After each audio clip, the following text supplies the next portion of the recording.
Black Star Network is here.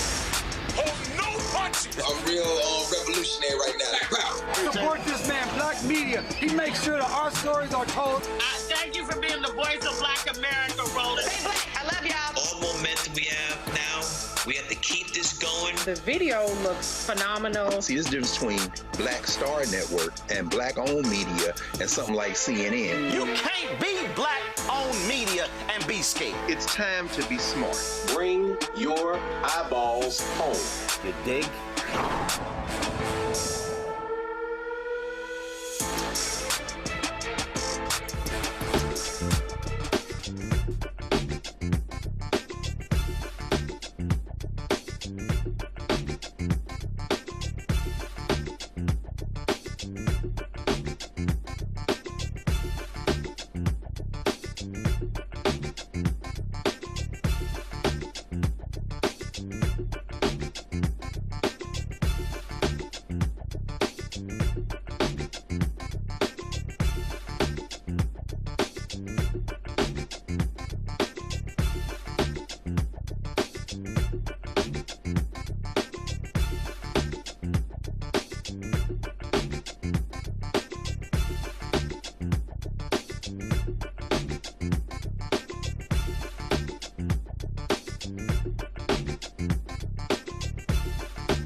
Wednesday, July 22nd, 2026, coming up on Roland Martin Unfiltered, streaming live on the Black Star Network. The family of Nolan Wells releases their independent autopsy results today at the NAACP convention in Chicago. We'll tell you what was said. Also, Senator Raphael Warnock talks about white supremacy, Trump and the housing bill, as well as what Democrats need to do to reach black voters. We'll also talk with a research firm that talks about how African Americans feel about the issue of voting in the wake of the Louisiana versus Callais decision. We'll talk about the case of a black man shot and killed in Delaware. We'll talk with the family attorney. And also, Texas Governor Greg Abbott had something to say about Texas State Representative James Tallarico not understanding black voters. I'm going to tell you how Greg Abbott ain't got a damn clue about black voters in Texas. It's time to bring the funk on Roland Martin Unfiltered on the Black Star Network. Let's go. He's got it. Whatever the miss, he's on it. Whatever it is, he's got the scoop, the fact, the find. And when it breaks, he's right on time and it's rolling. Best believe he's knowing. Putting it down from sports to news to politics. With entertainment just for kicks, he's rolling. It's on go, y'all. It's Roland Martin, rolling with Roland now. He's funky, he's fresh, he's real, the best, you know he's Roland Martin now.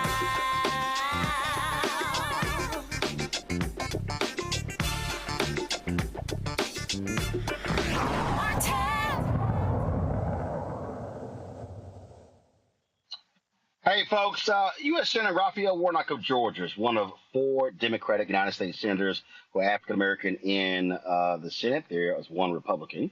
And we chatted today about a number of issues, including white supremacy within this Trump administration. We talked about, of course, what Democrats need to do to reach black voters, and also housing bill. Here is our conversation. Senator Warnock, glad to have you here. I have been doing something really since the inauguration. I've been framing this thing that what we're seeing right now from Trump and MAGA is an effort to completely defund Black America. And I've been saying right now it's a war on Black America. If you look at everything, if you look at the tax on DEI, the pulling of grants, when you look at the federal layoffs, when you look at the FCC, look at all these things. It is as the gerrymandering, civil rights pullback. It is as if there's a massive bullseye on the backs of Black America.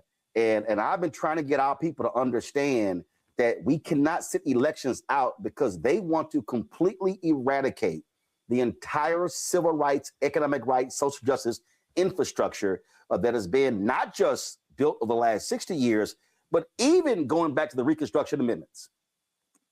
Oh, absolutely. There is no question that the Trump-Vance administration is a white supremacist regime that is trying to foist its dark and divisive vision of our country onto the American experiment, just as we observe the 250th anniversary of this grand experiment that has certainly has had and does continue to have its imperfections. Black people have been at the center of the work of trying to transform our country, make a country as good as its promise, one that lives up to the ideals in the charter documents in our nation. And there's no question that the Trump administration, whether we're talking about the attacks on DEI, the idea that you would turn diversity, equity, inclusion into cuss words, often at the behest of religious people. I've been saying from pulpits, in my other day job, that equity is in the Bible. The idea of inclusion and diversion and diversity, these are moral concepts. And we have to hold this administration accountable, but we also have to hold others, including pastors and churches, who are loud supporters of this, some of the meanest voices in our country right now, the folks most likely to blame immigrants, blame poor people, are people who read from the book. And so I want to challenge them on the basis of the book. I'm a Matthew 25 Christian. And as much as you've done it unto the least of these, you've done it also unto me. And I think we've got to hold them accountable. But come this November, we got to hold them accountable at the polls. People. But this is also why. It's also why I think where we are, we have to be in this. And I have been just Bishop William Barber and I, our frat brother, we've been talking about this here. We have to have a micro to macro strategy, but also we have to be walking people through this. Those of us who live and breathe this stuff every day just simply can't assume that people know. There has to be a connecting of the dots. And so you have to connect the dots of Doge layoffs with the dramatic rise in Black unemployment because we over-index in federal government. You have to connect the dots of the attacks against DEI on how every Black nonprofit has been impacted.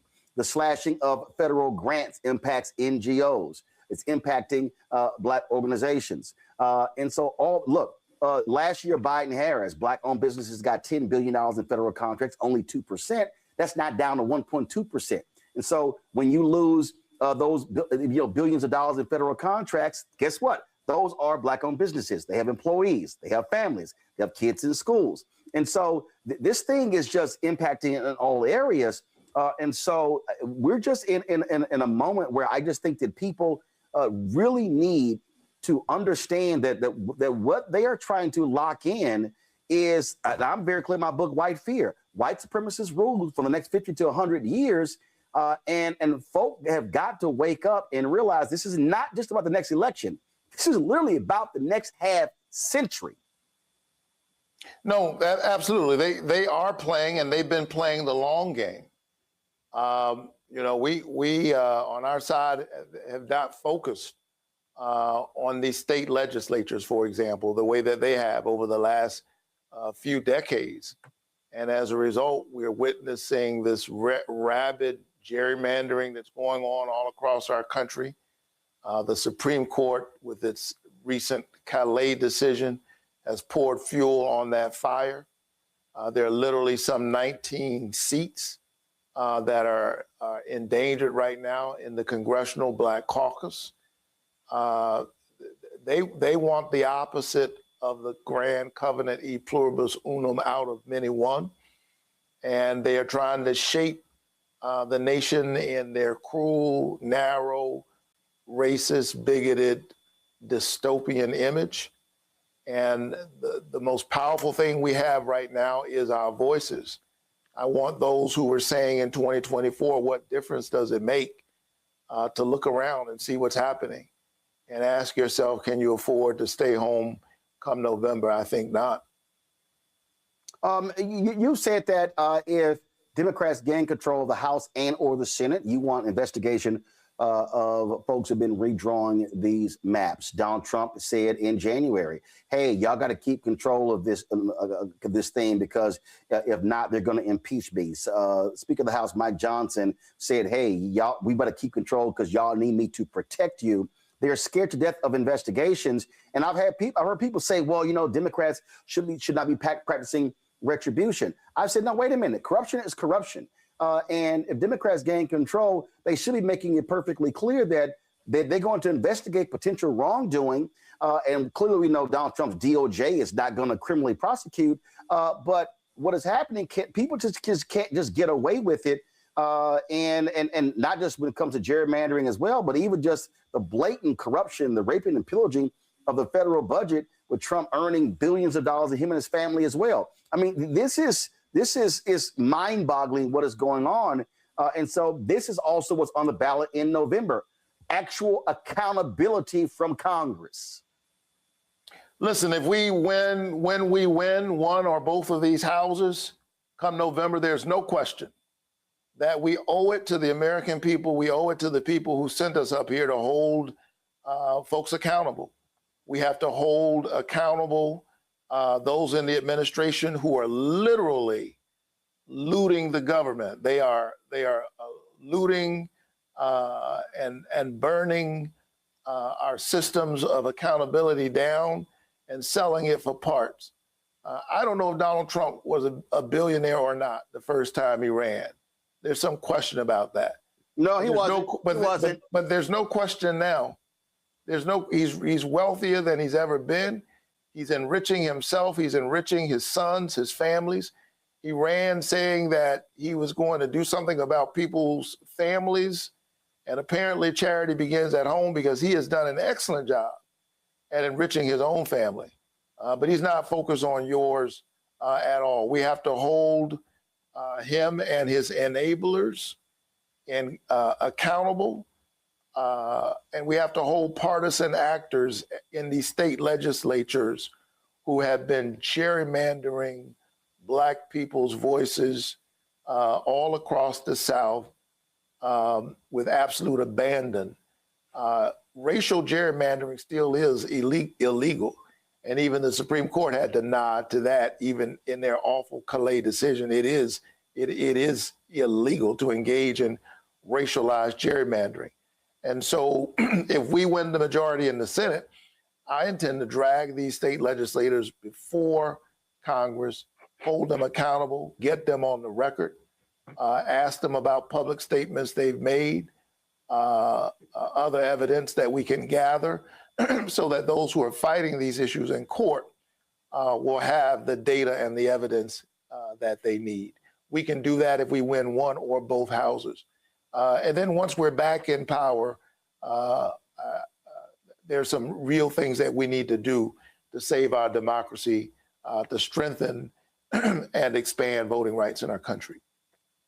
This week, Democrats are meeting to decide who is going to go first. I have made it perfectly clear that I still believe that South Carolina should be the first in the nation. All due respect to Nevada and Latino voters, and Iowa and New Hampshire. African Americans are the bedrock of the Democratic Party. But the reason I believe that South Carolina should go first is because the Democratic Party is going to have to come to grips that if you look at the 2030 census, what is projected, blue states are going to lose 12 congressional districts. That's 12 electoral college votes. Those votes are going south. They're going to Georgia, North Carolina, Florida, Texas, and other places. And so the only Democrats cannot win in the future if they do not win in the South. And that means they are going to have to invest serious dollars on the ground in South Carolina, North Carolina, Georgia, Tennessee, Florida, Mississippi, Alabama, Louisiana, Texas, if they want a future. And I think changing it from South Carolina, to me, is a huge mistake. Do you support South Carolina remaining the first in the nation for Democrats? There's no question that the road to the presidency, the road to the majority, is through the South. And as a child of the South, I absolutely support that. I resonate with what you're saying with respect to my neighboring state of South Carolina. We debate on who has the best peaches, but I support. Ain't no debate on who got the best barbecue meat, bitch, in Texas. So let's just be real clear. Y'all can talk about them peaches. Y'all can't talk about barbecue. But look. Here's the issue we have in the Senate, Roland. Our high watermark right now in terms of seats that Dems can realistically win in the Senate is 52. 52. Think about that. When Barack Obama won election in 2008, he had 60 Democratic senators. 60.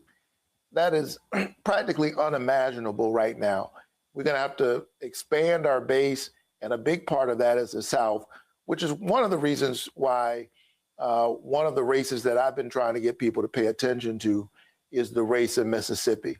We can win a Senate seat in Mississippi. I'm not going to kid you and pretend that it would be easy, but it wasn't easy for me to win my seat in Georgia. When folks started talking about... It's not going to be easy to win that seat, Senator. Sorry to interrupt you. When you got two black candidates and one is running as an independent right now, polling at 6%. I mean, I'm sorry. That you can't beat Cindy Hyde-Smith with two black candidates running with one as an independent. That's just real. I think that's a tactical issue that needs to be addressed. But I'm very proud of the race that Scott Callais is running. He actually outraised the incumbent, Cindy Hyde-Smith, in the first quarter. Mississippi is a state where the media markets are relatively cheap, certainly very cheap as compared, say, to Texas. I support wholeheartedly what we're doing in Texas. But if we could get a fraction of those resources in Mississippi, I think it's important both for the short term. I do believe that Scott Cologne can win. Mississippi has just the kind of coalition that we had in Georgia, but even more so. Georgia's 31% African American, Mississippi's 38%. We can build a multiracial coalition in Mississippi to deliver that Senate seat. And in the wake of what they're doing around this partisan gerrymandering, I'd love to see us send Benny Thompson back, of course, to the House, and for good measure, pick up a Senate seat in the meantime. A couple of more questions. One of them deals with, frankly, money. Are you and other members of the CBC, are you telling the DNC, the DSCC, the DCCC, the Democratic Government Association, Senate Majority PAC, House Majority PAC, listen, y'all got to stop this nonsense of the old way of running. You're going to have to spend 3 to 4 more times in investing in Black people. You're going to spend 3 to 4 more times on the ground because today's Black voter is not the other voter. More Black people are not identifying as Democrat. Doesn't mean that they won't vote Democrat, but the investment has to be there. And I just keep saying to these folks, you can't go to the old model of 40 years ago thinking you're going to pop into a few Black churches, show some Black endorsements, and then do some nominal work. No, you're going to have to spend real money, real time investing to turn out African Americans if they want to win. Are y'all telling them that, and are they listening? The answer is yes. I'm telling them that. I'm saying it all the time. And guess what? I got street creds to support it. I'm not here by accident. I don't know that nobody who spent more money on Black media, on Black radio, in Black newspapers than I did during my campaign. I had to upset what people would normally do. I had to shake the apple cart to make sure that we were talking full time, in real time, in a robust manner to the most faithful part of the Democratic multiracial coalition. Black people are at the base of the party, especially Black women. And so you move across Georgia and you talk to folks who own Black radio stations in these little rural towns, and you ask them, what did the Warnock campaign do during my 2 races for the Senate? And as a result of that, I'm sitting here twice elected in the state of Georgia. Yeah, so Black, they need to be listening. What you did in Georgia and what Don Scott did because Speaker of the House of Virginia, that's really the model how you turn it out. They better listen. Last question for you. Bipartisan effort, huge numbers passing a housing bill. Housing is a major crisis. The twice impeached criminally convicted commander-in-chief refused to sign the bill because he threw a temper tantrum. That bill is actually helping people. And we know for African Americans, housing is critical. Affordability is critical. Talk about, what you want to see happen now that the bill has become law, despite the antics of the commander-in-chief. Housing is one of the most important issues we can be talking about. And we have a major housing affordability crisis in this country. Much of it is on the supply side. There's just not enough housing, and a whole range of reasons for that. I've been working on this issue since I came to the Senate, but I'm proud that we were able to pass the Road to Housing bill, which in various ways addresses this affordability crisis. It doesn't do everything, but it is a robust first start.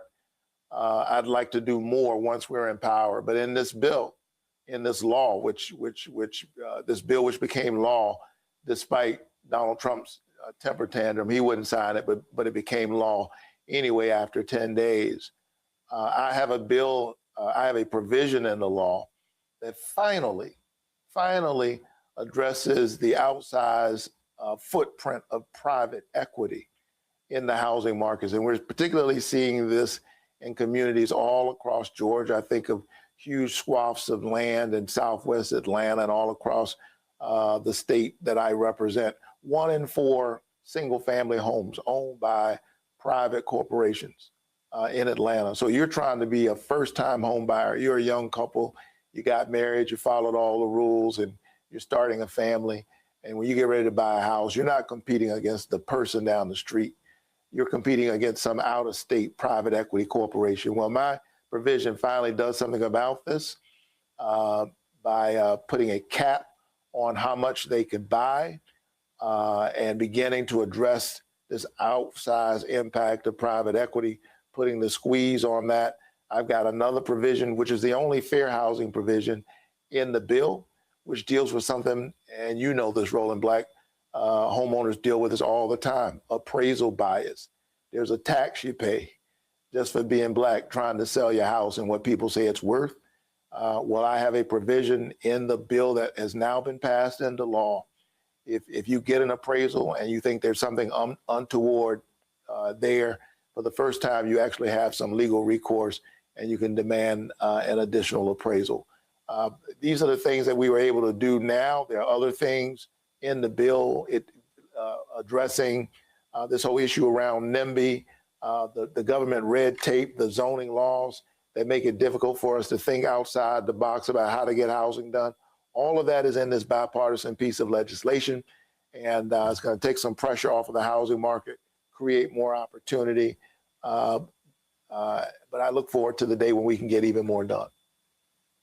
Well, absolutely. Well, it's a lot of work to do, and I'm telling people they got to be apprised on the issues because, again, if we don't see massive change in November, it's going to be an ugly 27 and 28, and lives are truly on the line.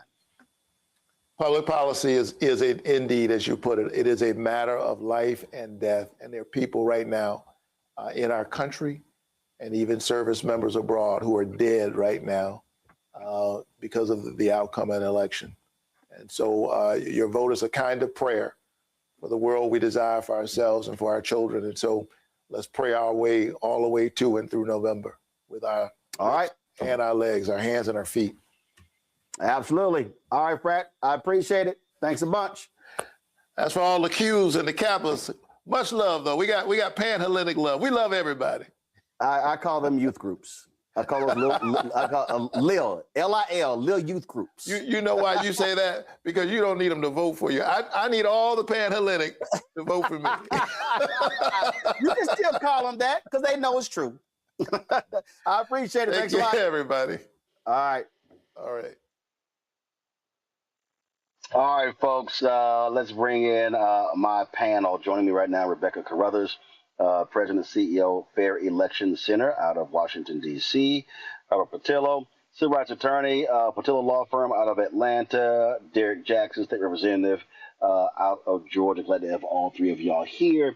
I'll start with you, Rebecca. What Senator Warnock talked about, obviously, those issues. Listen, that's what's going to be on the ballot. This attacks on Black America. Trump don't give a damn about housing. He's about lining his own pockets.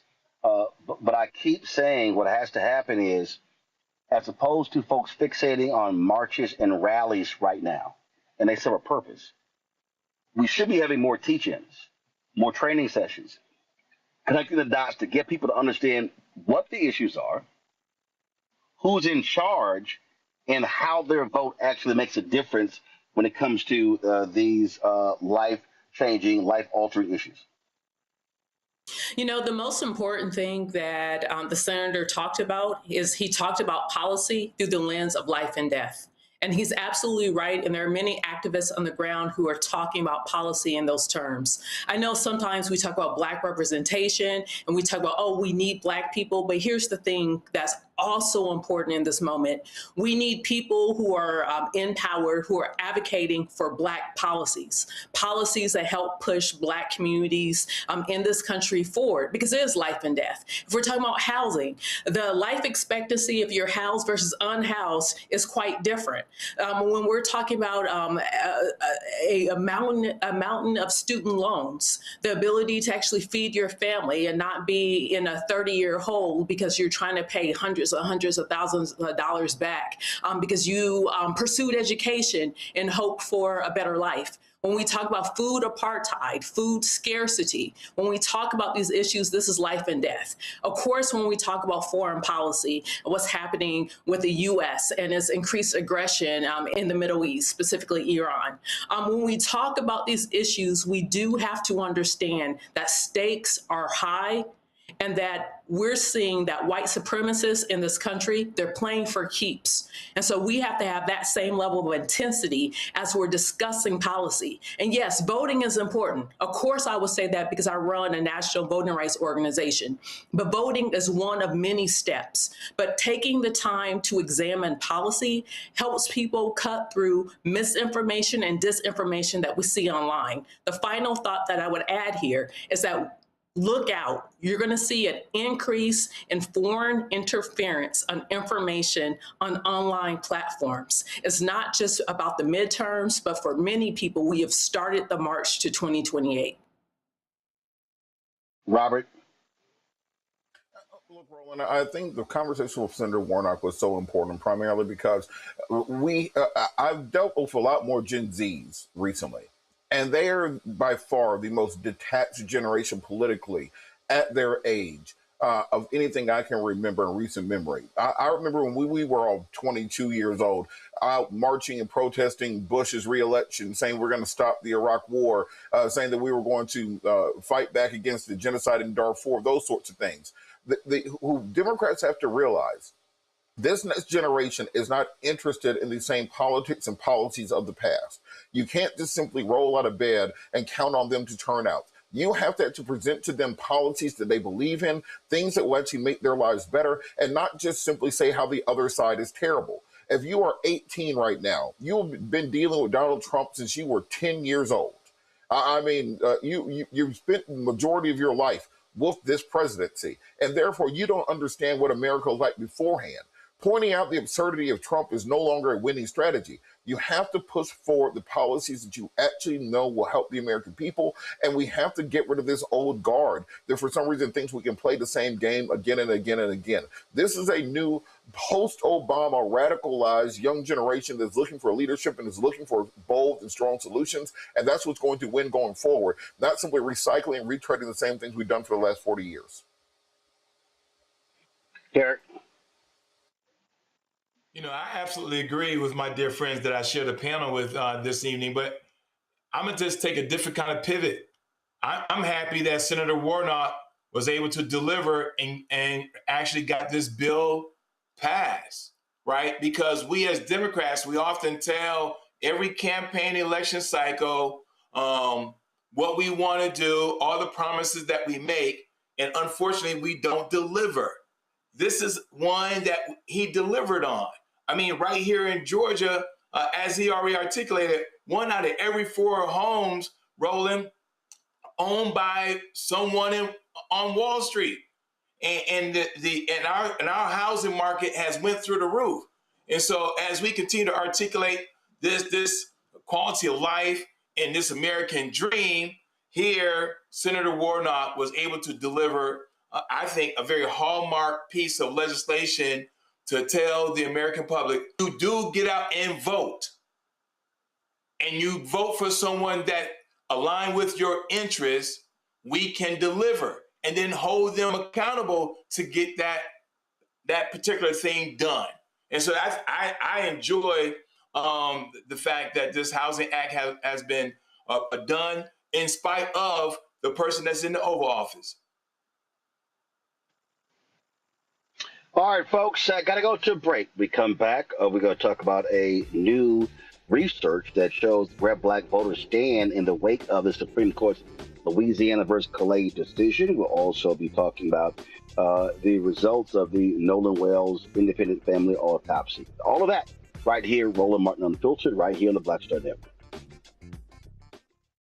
All right, folks, let me tell you about Chapter. Now, if you're on Medicare or about to be, the system is not set up to work for you. Too much fine print, too many plans, and too many people making money off of your confusion. And look, we're used to this. We're no strangers to systems that don't have our best interests at heart. But we don't have to accept it when it comes to Medicare. That's why I'm telling you about Chapter. Their advisors are independent and honest. In fact, they're the only Medicare advisors that compare every plan nationwide. And they're focused on one thing: what works for you. If there's a better plan out there, they'll find it. If you're already in the right one, they'll tell you that too. There are no games. Just last year, people who switched with Chapter saved an average of $1,100. It's 20 minutes and a real person. It's completely free. My parents actually have already called. My mom sent me a text. Folks, give Chapter a call at 724-264-8281, 724-264-8281, and connect with someone you can trust.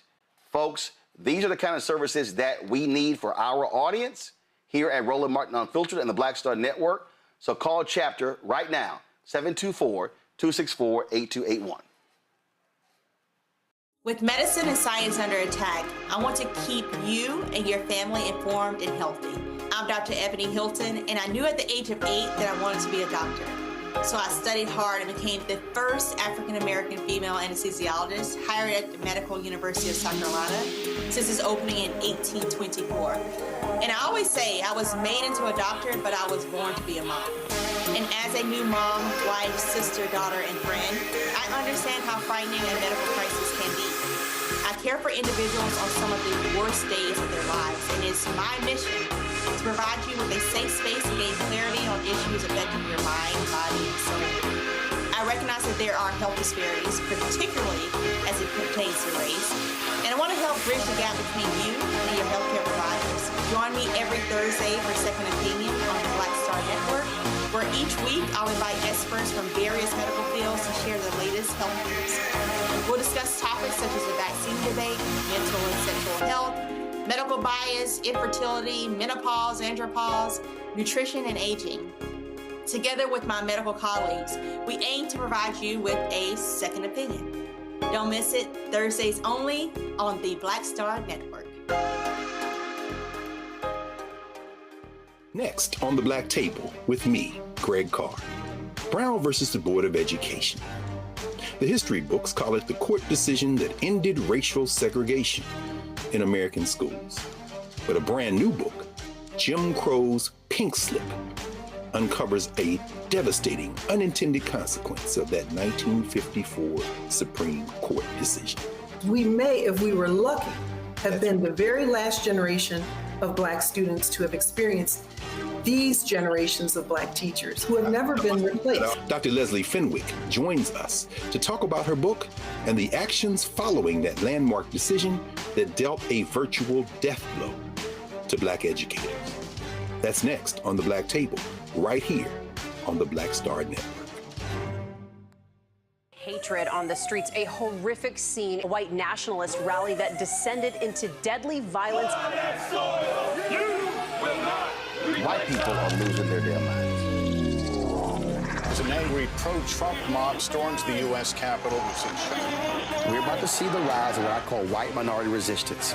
We have seen white folks in this country who simply cannot tolerate Black folks voting. I think what we're seeing is the inevitable result of violent denial. This is part of American history. Every time that people of color have made progress, whether real or symbolic, there has been what Carol Anderson at Emory University calls white rage as a backlash. This is the rise of the Proud Boys and the Boogaloo Boys. America, there's going to be more of this. Here's all the Proud Boys, guys. This country is getting increasingly racist in its behaviors and its attitudes because of the fear of white people. The fear that they're taking our jobs, they're taking our resources, they're taking our women. This is white fear.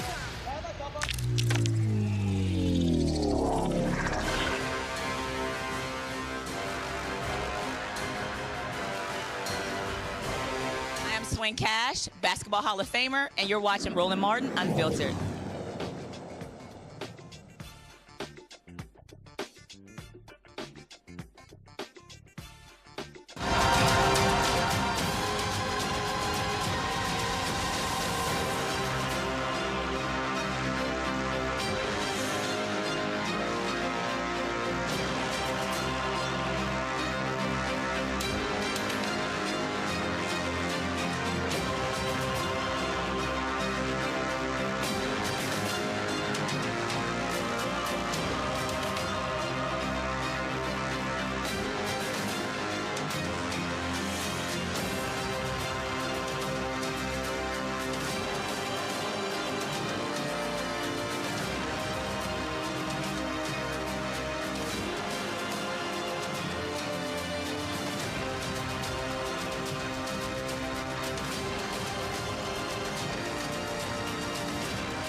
The Supreme Court's Louisiana versus Callais decision had a devastating impact on black political power. Already, we've seen Republicans wipe out congressional and state seats, and they plan to do more after the midterm elections. Well, where do black voters stand on this? How are they responding?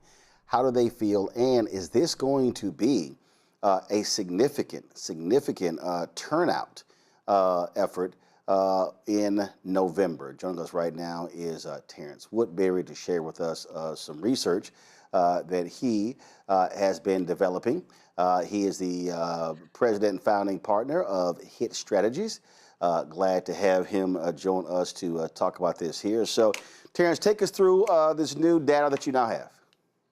Thank you so much for having me, Roland. You know, we have long known that when people are upset, when they're pissed off, when they feel attacked, that these resistance movements that they result in can win elections, just like we saw in 2020, where the Black Lives Matter movement mobilized young people across America, delivering Democrats to victory. In 2022, we saw the same thing with the abortion rights movement, with the young people again being mobilized to protect abortion rights in the wake of the Dobbs decision, which prevented the red wave. And now in 2025, when we started watching these resistance movements, whether it was the No Kings movement or the Ice Out movement, HIT Strategies began to observe that the complexion of these movements were changing and the age of these movements were changing.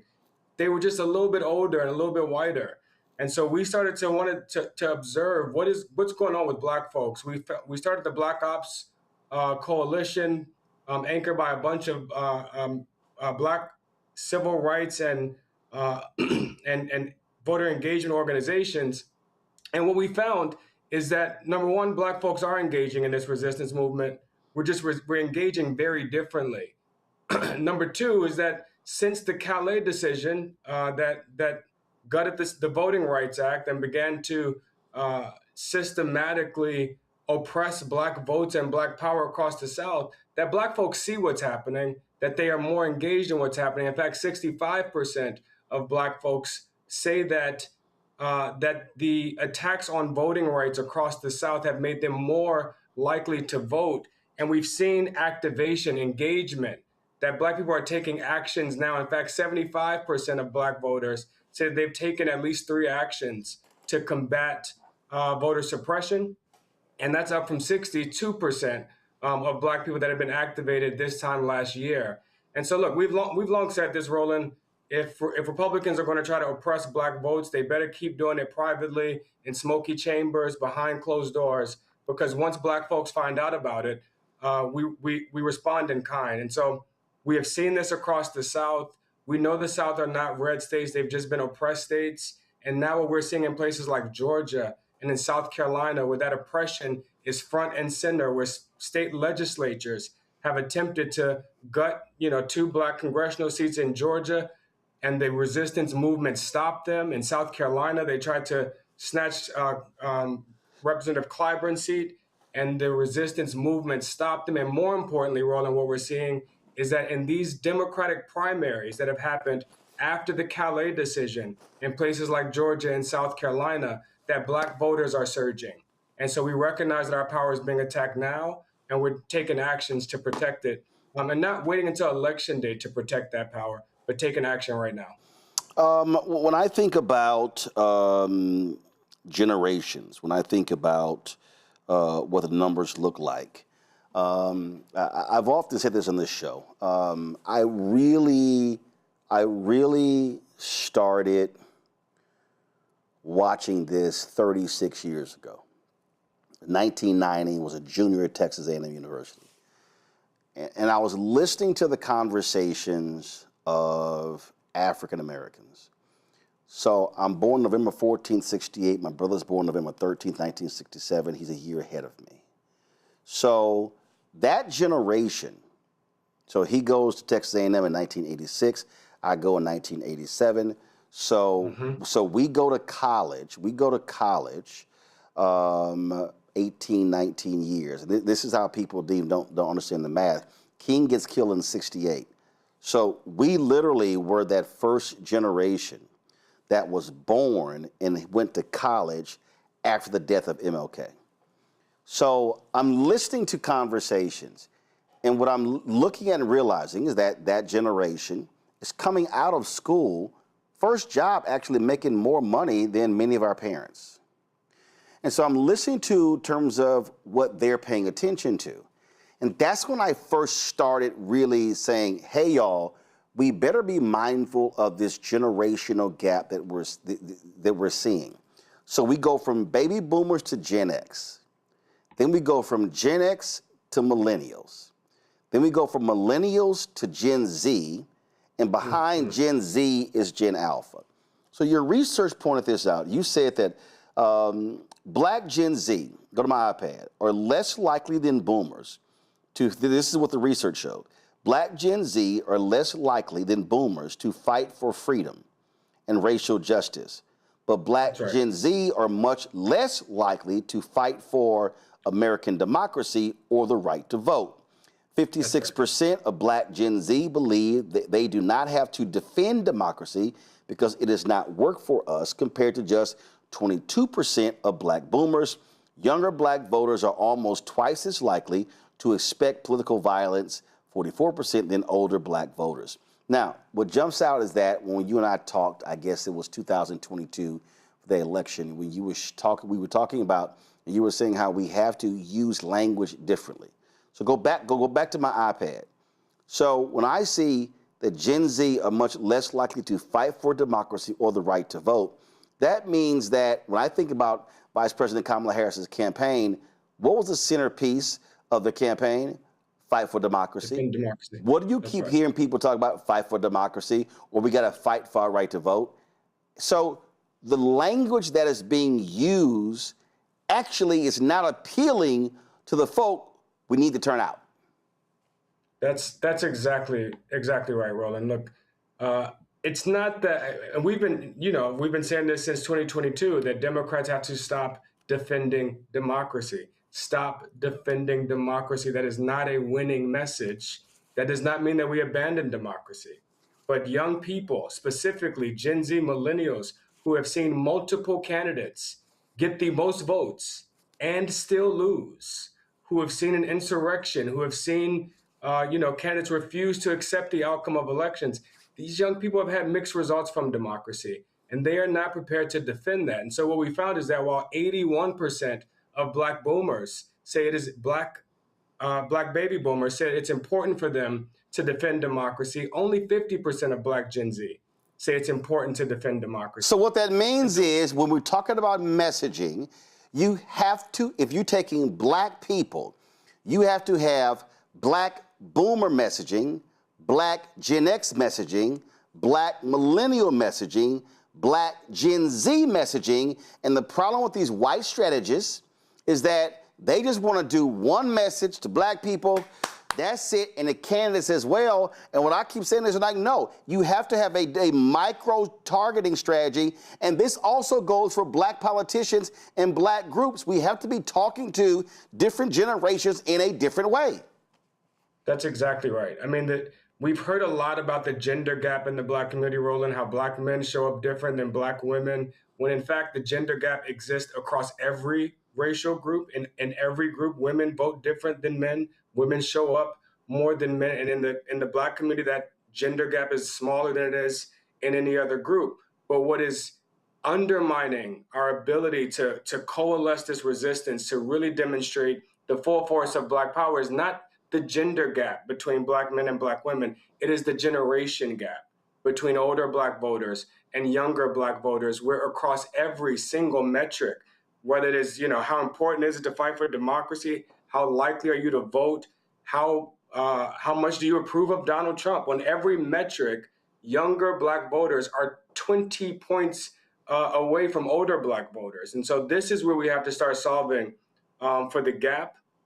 And a part of how we do that is by connecting the dots between the democracy, these kind of pain points of democracy, and how they are impacting young people, Black young voters, economically. For example, right, we may want to talk about ICE occupying our cities or being deployed into American cities. And that's fine, as long as we are connecting that to the fact that means that there's $75 billion of wasteful spending that could have been used to solve problems in your community. We can talk about an unconstitutional war in Iran. That's fine. But it's more important to talk about the fact that we're spending $1 billion a day in Iran, almost $30 billion wasted, and what Democrats would have solved with that money. Because it comes down to, how is this impacting me personally? And all of these decisions, all of these attacks on democracy, on voting rights, they have economic implications. And we have to connect the dots and show how these decisions are, yes, they're undermining America's democracy, but also they are hurting you, your family, and your community. This right here jumped out at me, and I found this to be really interesting. Now, first of all, this is the actual, just the graph here, but I'm going to go down here. And when you talk about that black-female divide, again, we have to deal with messaging. So it says, hurt you personally, not made a difference personally, help you personally. Men under 50, Trump's policies, hurt you personally, 39%. Not made a difference, 40%. Help you personally, 18%. Now we go women under 50, stark contrast. Hurt you personally, 62%. Not made a difference personally, 24%. Help you personally, 9%. Let's go to men plus 50. Hurt you personally, 69%. So it jumps from 39 to 69 when you go from men under 50 to men plus 50. Not made a difference goes from 40 to 22. Help you personally drops 18 to 8. Now, with same thing, if we're talking about messaging and how do you talk, so now if you're talking to black men, the conversation to black men 50 plus is different than the ones below that because, again, when you look at numbers, who are the folks that have been getting laid off? Largely African Americans who are 50 plus, men and women, federal workers, others, impacts of DEI.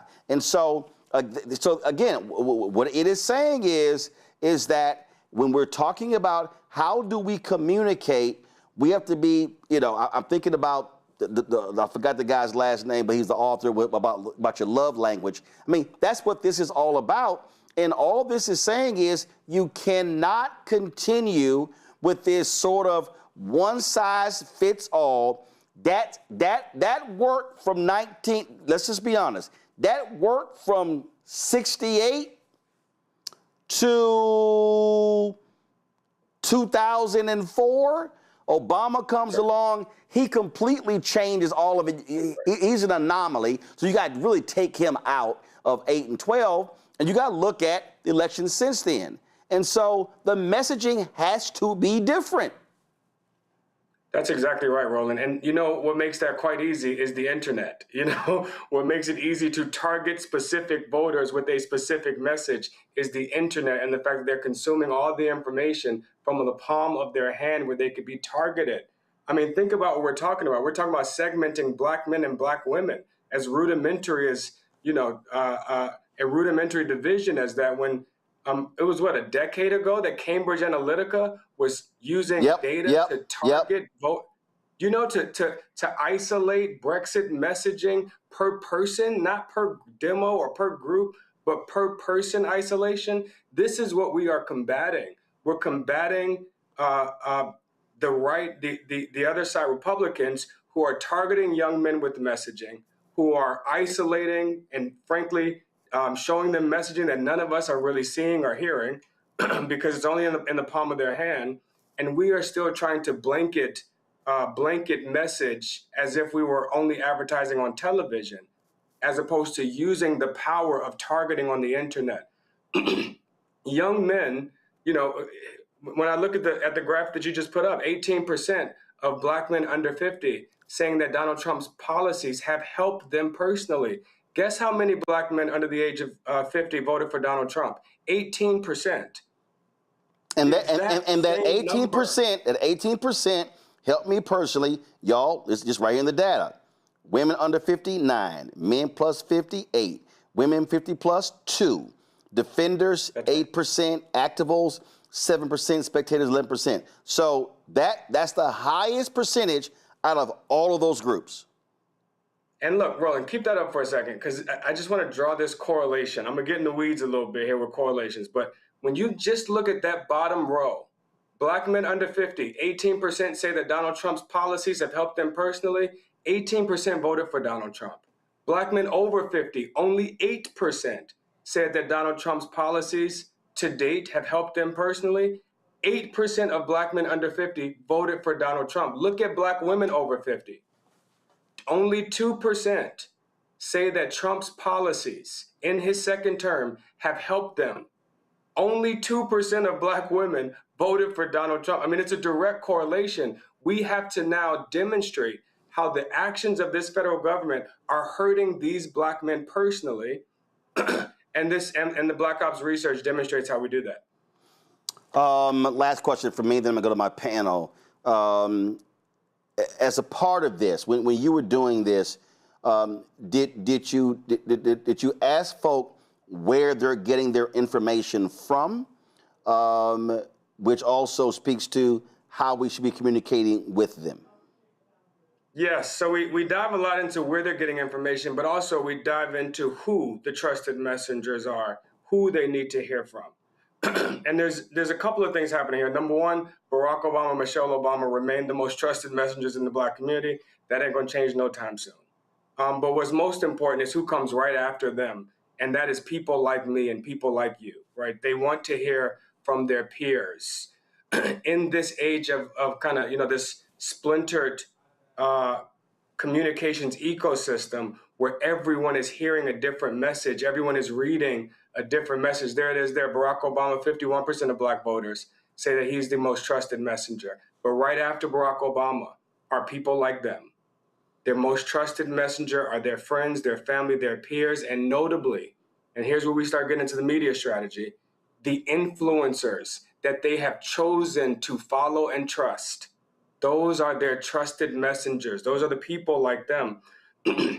And so we have an opportunity. And all of these are twice as high as Black celebrities, as Black athletes, as, Jay-Z, Beyonce, all the folks, Cardi B, Meg Thee Stallion, all the folks that we're going to throw on stage over the next 90 days, when the people that they trust, and we should do that, I want to be clear, celebrities break through the noise and get people's attention that are otherwise checked out of politics.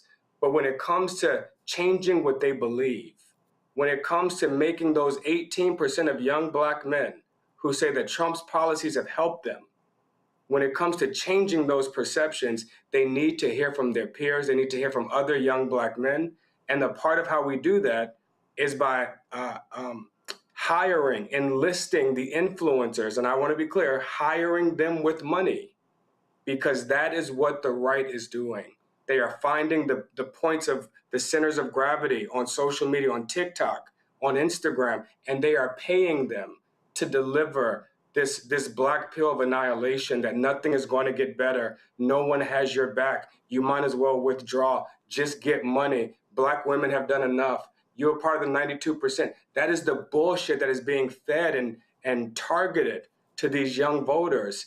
And we can only counter that with other influencers that they have already chosen to trust. It's the equivalent, Roland, of what we used to call feet in the streets, putting money on the streets in street teams. When we used to meet Black men where they are, we were meeting them in barbershops. Well, now meeting them where they are is in the palm of their hand.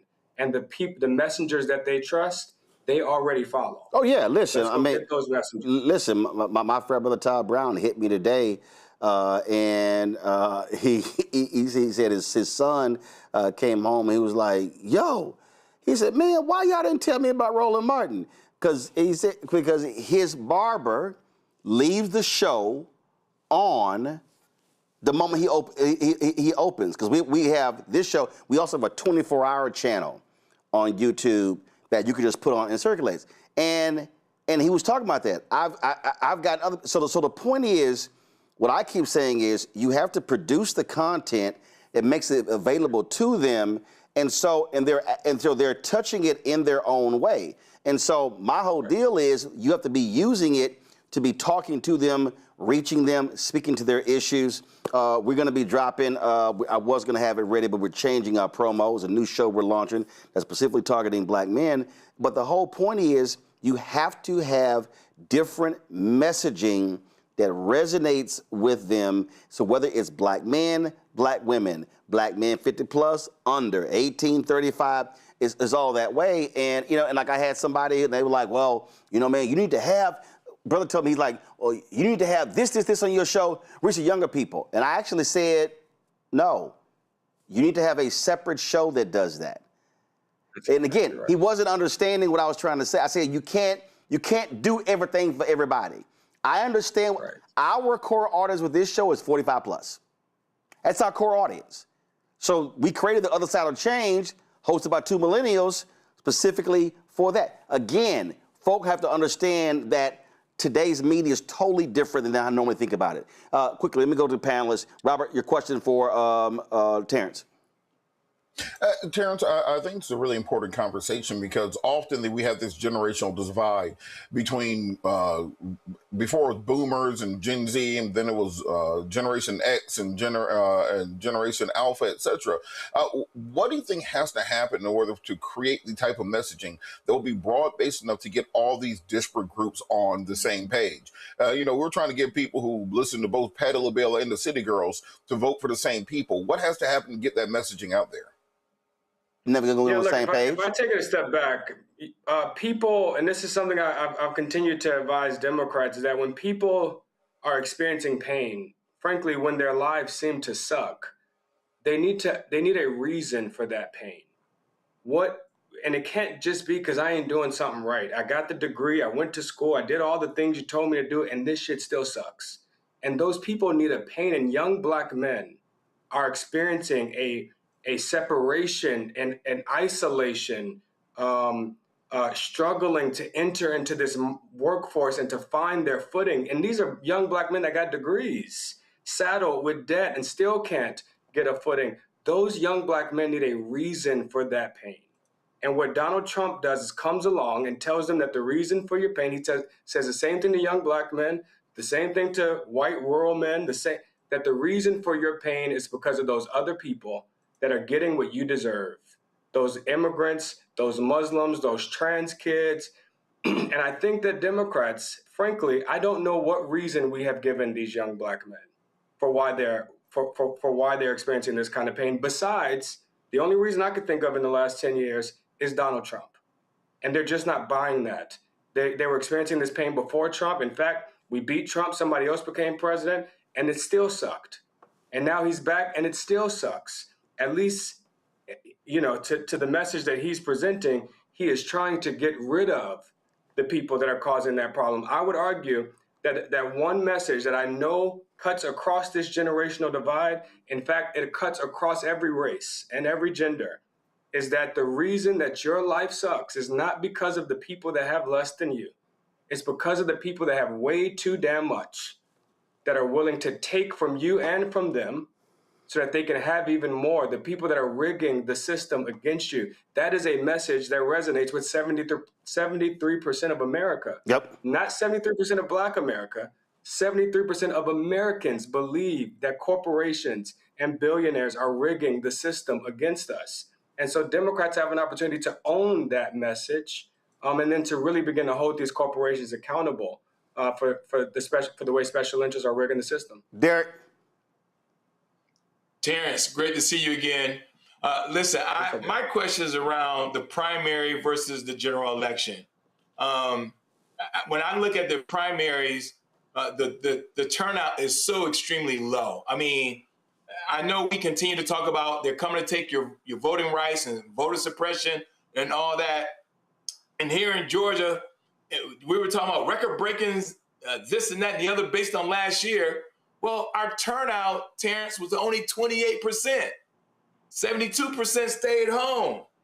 And so when you have 2.5 million Black voters right here in Georgia, what can we do to cut through this low voter turnout? And I get the messaging piece, but it seems like there's something else. It's not just restrictive that we continue to pass in Georgia. It's not just talking about democracy or they come in and take your voting rights. We got to be able to cut through this low voter turnout. And then the last thing but not least, I would love to see your data around name ID, because we seem to hang our hats on name ID. Because I guarantee you, if you asked back in 2007, will you believe in Barack Obama, the answer would not be 51% like it is today. That's right. That's right. You're spot on. You are spot on. So, Georgia is priority number one for me in 2026. In fact, I have moved to Atlanta to help a black woman and a black woman become governor and a young millennial get reelected to the U.S. Senate. And I do think that those two, one of the things that we have seen is that candidate selection matters. And when you have candidates that represent the broad diversity of the coalition, that speak to the lived experience of people, and that can tell you why your life sucks, because I am experiencing it too, because my children are experiencing it too, because my siblings are experiencing it too. That is a very, very different proposition than what they've been experiencing. And so I do think that's going to be important in Georgia. I would also argue that, this is investment. It's going to take resources, and we've done this analysis cycle over cycle, where turnout in battleground states where $100 million is being spent is double digit, 10, 20 points higher than it is in states where we're not investing. And so Georgia is going to be a very high investment state. But then the last thing I would say is we are seeing that Black approval rating of Donald Trump has plummeted back down to 5 or 6%. It was as high as 20 to 25% at the beginning of this second term.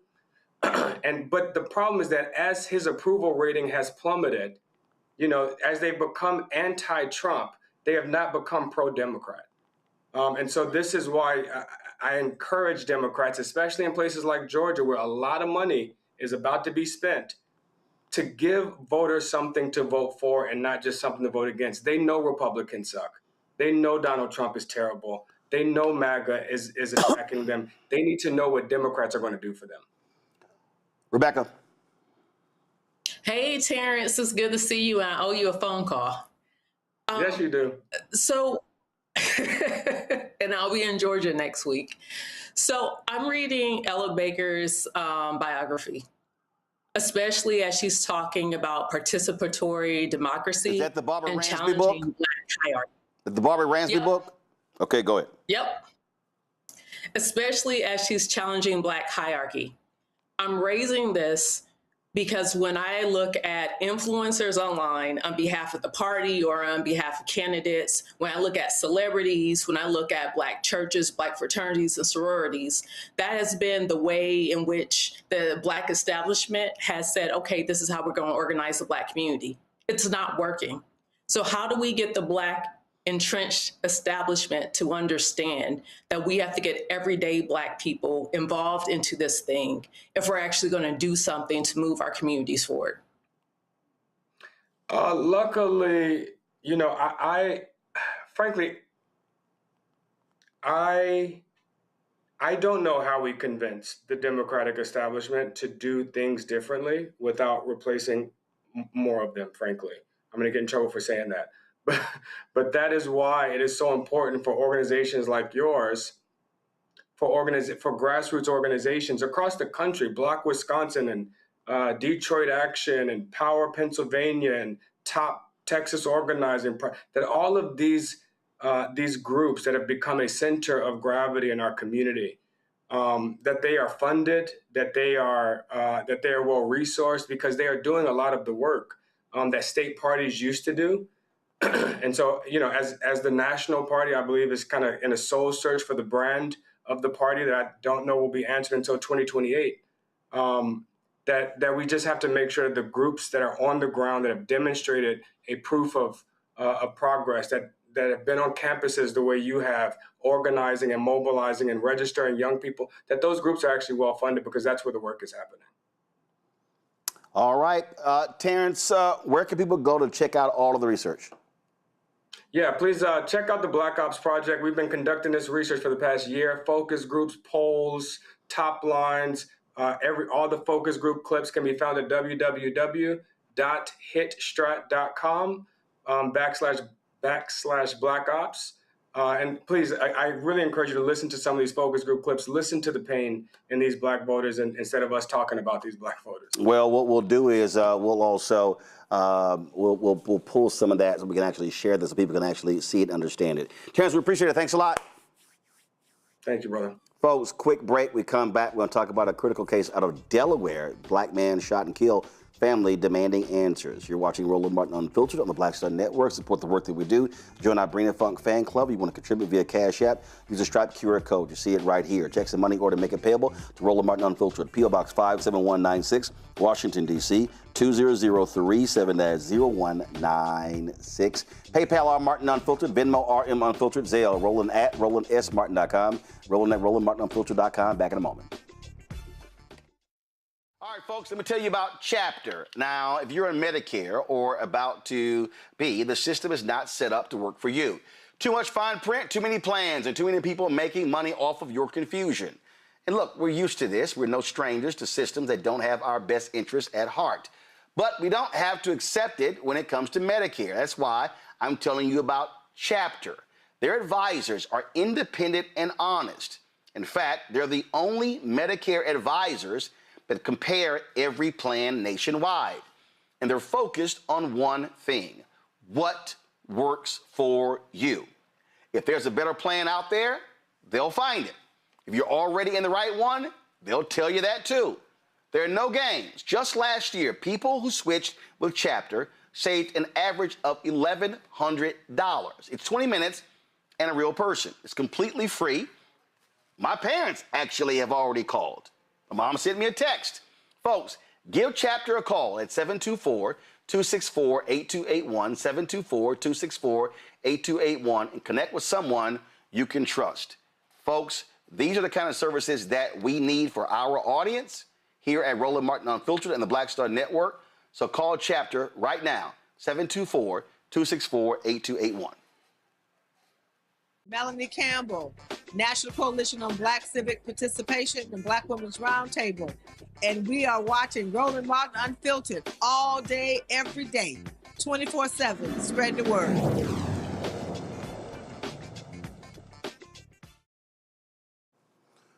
The family of Kadir Skinner is calling for criminal charges against a police officer who shot and killed the black 19-year-old in Wilmington, Delaware.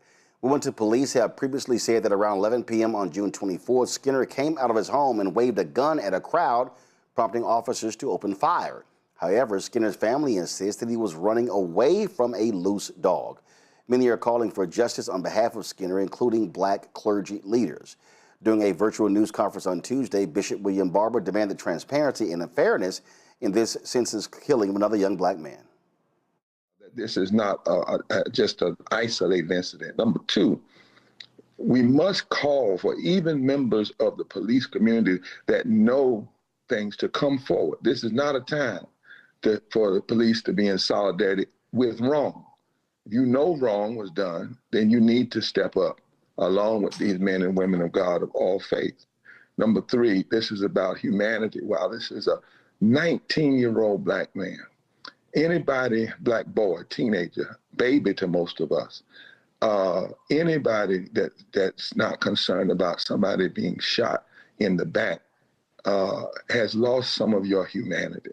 And then finally, as Pastor Bland will say, on August 24th, we're having a mass community rally. You say, well, why is it the 24th? Why not immediately? Because we're going to make it strong and big and powerful to show that this community is not going to be on fire and be concerned for 2 days or 3 days or 1 week and then back away. That's not who you're dealing with in these brothers and sisters. That's not who you're dealing with in Pastor Bland. It's not who you're dealing with Attorney Daniels and others. This is shit. You have to stick and stay, because Kadir at 19, not 20, not 21, at 19, he wasn't robbing a bank, but he was shot in the back. He wasn't resisting arrest, but he was shot in the back. He wasn't committing a crime, but he was shot in the back. He wasn't beating somebody down, he was shot in the back.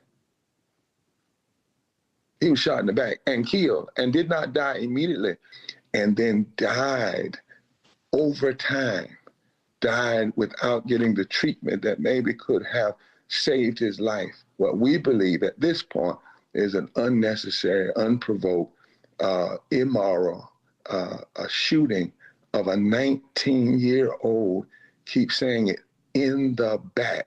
And Pastor Bland told me that peace troubles the whole nation, Pastor Bland. When every time we tell other people, they say, well, what? He was shot in the back at 19 and then laid and then died later. So Pastor Bland, we know that we're standing in solidarity, people all over. There has to be justice. There has to be truth. There has to be transparency. Folks, joining us right now is Harriet Daniels, the attorney for the family. Harriet, glad to have you here. Now, the Women Police Department, they released body camera footage from 3 officers showing 3 different perspectives of what took place. The first video is apparently from the officer who actually shot Kadir. Y'all can actually roll that. Walk us through your perspective in terms of what you and the family are saying with what happened here. Thanks for having me, Roland. On the night of the incident, two officers in a patrol vehicle, and they was, I guess, patrolling the area. We don't know exactly what was their purpose for their presence in that neighborhood. But at some point, they saw Kadir running. The police patrol vehicle stopped. Both officers exited the vehicle and started to give chase to Kadir. In the video, at the beginning of the video, if you slow it down, you can see Kadir running from a dog. In fact, we have witnesses' statements that, in fact, corroborated the video before we even saw the video, that he was walking down the street, turned the corner, and a vicious dog got loose, and he took off running. And simultaneously, these cops pulled up and kind of did a road stop. At some point, while Kadir is running, the officer pulls a firearm and fired 3 shots, striking Kadir in the back. What we do know is that he was shot in the back and he was running from the police. We have our witnesses to that account, that not just the video alone, but corroborates what's on the video and corroborates the physical evidence here. The Williams Police Department initially came out and said that Kadir came out of the house, pointed a gun at a crowd of people. That prompted the officer to give chase. And if you can see in the video there, you can kind of see the dog running. You can see the dog running behind him. That's not true. The second video shows a better vantage point of what's down the street and the direction where Kadir's running from. And that clearly showed that he was not in any way and form coming out of the house, pointing a weapon at a dog, anything in capacity. A gun was recovered away from his body. That gun was handled, picked up. But as we stated before, looks like we lost Harriet there. We'll hope to get him back to further explain. Folks, there are other angles. Here's a third angle from the third officer who arrived on the scene. Just go ahead and roll that. And so again, there have been 3 different videos that have been released showing, roll the video please, there are 3 different videos that have been released, different angles of what took place on that night. And again, what you are hearing from this family is that they want justice. Unfortunately, we have seen far too many of these cases, Robert, where, let's just be clear, benefit of the doubt often goes to the police officer. And then when they put out there, there's a gun on the scene, people just automatically go, yep, there you go, he's guilty, move on. Well, this is one of the most important things that came out of President Obama's 21st century policing policy, which is the proliferation that we've now seen of both body cam footage, but also the general public understanding that when you see an encounter of this nature, start filming immediately. We can go back 40 years to Rodney King, and people understand the importance of video in these situations. I was with Reverend Jackson at the Ahmaud Arbery hearing when the lawyer said, well, we don't want to have Jesse Jackson here on Monday. I was the person in charge to make sure Reverend Jackson was here on Monday to walk into court. And talking to the jurors in those cases, it was the video that was dispositive, because at the end of the day, law enforcement still has this benefit of the doubt, this still belief. There's still many people, particularly white people in this country, that believe law enforcement is there to protect and serve. They believe their word above anything else, unless you have photo and videographic evidence to disprove that. So until we can somehow create some kind of technology where every black boy has a drone that follows them 24 hours a day, 7 days a week to film them, we have to start working societally to break down this presumption of innocence and presumption of truth on the part of law enforcement. There's a reason police reports are not admissible in court. They're fundamentally unreliable. They cannot be trusted on their own without corroborating evidence, and this is why it's so crucial that we get jurors, that we get a court system that believes people the first time without having to have a surveillance satellite overhead to prove what we're saying is true. We've got Harry Daniels back. Harry, you about making a point that before we got cut off? Yeah, so at no point was Kadir a threat to anyone or the officer. He was clearly running. We have screenshotted, slowed this video down. The experts looked at it, and you can clearly see at the time this officer discharged his firearm, he's shooting Kadir in the back. Roland, one thing that stood out to us is the narrative, and I think my good friend Robert Patella was talking about that, is the police report and the narrative that was given initially that Kadir came out of the house with a gun and pointed a gun at the crowd. Well, that's simply not true. That's simply not the case. It didn't happen. And that account came from the shooting officer of what he said transpired. Here's the thing. It's our position that he didn't have reasonable suspicion of probable cause to even give chase to Kadir. The Supreme Court of the United States have made it very clear: right to walk away, you have the right to run away. In this case, Kadir was not running from the police. He was running from a dog that in that neighborhood, when we canvassed that neighborhood and spoke to witnesses, there's a big sign on the window say, "Beware of dog." That dog to be beware of showed itself, and he got away from his owner, and Kadir took flight and took off running. Roland, we don't believe Kadir even knew the officer was behind him. So, we got this thing riding while black, swimming while black, shopping while black. Now you got running from a dog while black can be subjecting you to being shot in the back. I don't want to sound cliches, but it is what it is. The evidence, the autopsy, the evidence shows that he was running and shot in the back, as Bishop Barber stated. And this case have garnered a lot of attention, national attention. The people of Wilmington, Delaware are protesting daily. We was able to get this video released. The Attorney General released these videos, and it shows exactly what these witnesses have already stated. This is, I mean, we talked about these things being epidemics, but you see it over and over again in cases that myself and my colleague Benjamin Crump and Chance Lynch, that we represent people across this nation, and you have these egregious acts by law enforcement thinking that they can just shoot a black man simply because he's running. And that's not the case. So we stand with his family, the clergy, the national clergy, stand with his family and pursue this case until we get a result for this family. All right, then, Harry Daniels, we surely appreciate it. Thanks a lot. Thanks, Roland. Take care. Folks, today in Chicago, the NAACP convention, civil rights attorney Ben Crump joined the family of Nolan Wells, where they laid out their findings of an independent autopsy that was done on the body of the 18-year-old here in Washington, D.C. As in the case with Nolan Wells, at the time of this report, this forensic pathologist does not know the condition of Nolan Wells. He did not know whether he was conscious or unconscious when he entered the water. He said that would be significant. He said he did not know whether he was forced into the water or unforced into the water. He said that would be significant. So he said the condition of Nolan Wells before he entered the water would be the crux of the matter. It would be of utmost importance to being able to determine a cause and manner of death. He said, definitive circumstances of death are required to determine the manner of death. For these reasons, this pathologist cannot rule out, and let me really call your attention to this.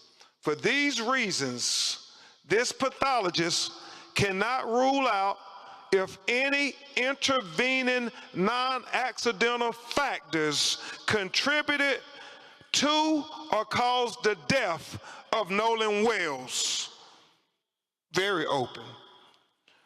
He says, however, dissection of the back of the head during the layered posterior neck dissection revealed a 12 by 8 inch focal area of red discoloration in the deep soft tissues overlaying the occipital bone. And he talked about how he found red discoloration when he cut open into the back of his head towards the occipital bone, and he saw the red discoloration, and we actually saw the pictures of it. It's significant. You can't help but notice, why is this dark red here in the back of his head? And so he was important to note that in his report. He said that etiology of this finding is unclear. There are no lacerations of the overlaying skin nor fractures of the underlying skull. These findings are inconclusive for perimortem injury due to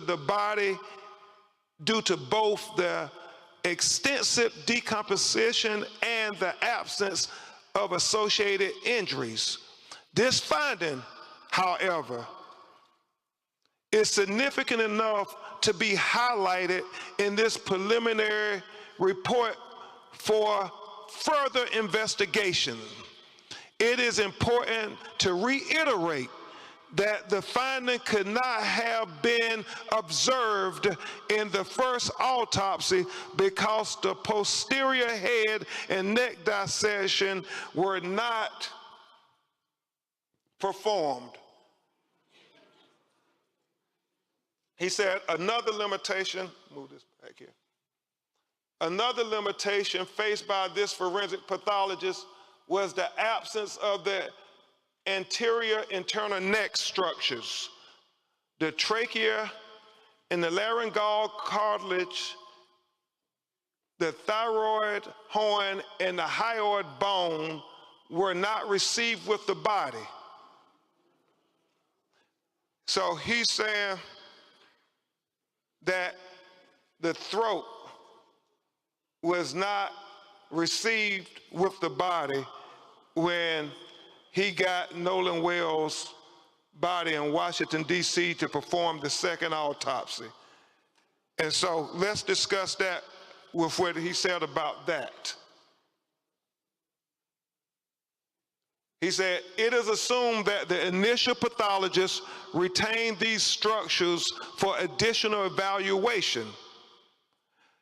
He said the retention of the anterior neck structures during an initial autopsy is a common forensic pathology practice. He was chief medical examiner for 7 years in Washington, D.C., and he said that if they had concern about throat or any fracture or compression of the throat, they too will hold them back. He doesn't know why they held the throat back, but he said the throat was not with the body of Nolan Wells when he received it in Washington, D.C. to perform the second autopsy. He said, nevertheless, a posterior neck dissection performed without review of the anterior neck structures is incomplete. Therefore, this pathologist cannot rule out injury to the neck as a contributor or a cause of death. He said he would need to have the medical examiner in Mississippi allow him to review the throat. That's why he said his autopsy is undetermined pending investigation. Remember, it's about transparency. So, folks, so it was very interesting looking at some of the comments from people trying to understand what took place as to why they went to Chicago. Let me help some people out. Nolan Wells was killed in killed in Mississippi. The NAACP National Convention is in Chicago. Emmett Till is from Chicago, was killed in Mississippi. So, again, if you understand the history of the NAACP, they've long been involved in cases like this. So I don't understand why people, and I am totally befuddled about the sheer stupidity of people on threads and Twitter who are complaining about Ben Crump. Oh, we don't like how he talks. He doesn't win cases. It's like they have no idea what the hell happens in these cases. And we reached out to Dr. Mitchell to join us on the show, but he declined because it's an ongoing investigation. And again, we've been covering this. And Robert, again, it's a lot of conversation. People have a lot of conversation, but it is an ongoing investigation. And so what we are continuing to see is trying to get answers as to what the hell happened. And I think that's what's most important in this case, these questions. I spoke with the family of Kendra Johnson recently, who had very similar circumstance of a young black man who ends up dead, and mysteriously nobody knows anything about what has happened to anybody. Everyone gets real quiet. You're dealing with small town politics, small town law enforcement, small town judges, etc. And the families often end up never getting justice or never getting a satisfactory answer.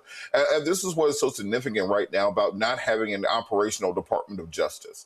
There's one thing to see what they're doing with the Epstein files, what they're doing with other investigations, but not having an operational division of civil rights in the Justice Department is perhaps the most tragic part of what's going on with this extreme MAGA agenda, because we normally would have a federal backstop where if local jurisdictions were intransigent, if local officials were recalcitrant, you would have the Department of Justice and the FBI that could step in, as you saw with Cheney and Schwerner and Grutter in the 1960s. Now this is going to be very much on the family and on outside organizations to donate, to not only determine what happened with this autopsy, but find out what happened in that crucial first 48 hours to determine how exactly did the messages get deleted off his phone. What pictures or videos are still out there on some cloud or some cell phone that might be dispositive? Where exactly this young boy's throat at? And how is that missing from the body? There are more questions are being raised by the day, and the compulsion of local jurisdictions to simply try to sweep these things under the rug. We've seen time and time again that once you start shining light on this, once you start bringing national attention, you get answers. And the fact that we don't have a Department of Justice or our FBI right now that can help us means that we have to depend on ourselves to fight this fight. Rebecca. So, I want to shout out Dr. Roger Mitchell. He is the only Black male chief medical examiner in the country. I'm going to say that again. He is the only Black male chief medical examiner in the country. And because of his scientific knowledge and because of his medical training, he has really pushed the envelope for civil rights and for making sure that Black and brown families, especially Black families, receive answers. That is the very reason why Nolan's body came here to DC, because this is where Dr. Roger Mitchell resides. And I think it's important to say that, because this is another reason why we need more Black people going into that particular profession. I've sat on panels with him where he's gone through the criminal legal system, and he's talked about deaths while people were incarcerated. And oftentimes he went into those prisons and he was able to conduct many of those autopsies to show that there's been systemic issues, especially towards Black people, Black men who are incarcerated and who die in custody.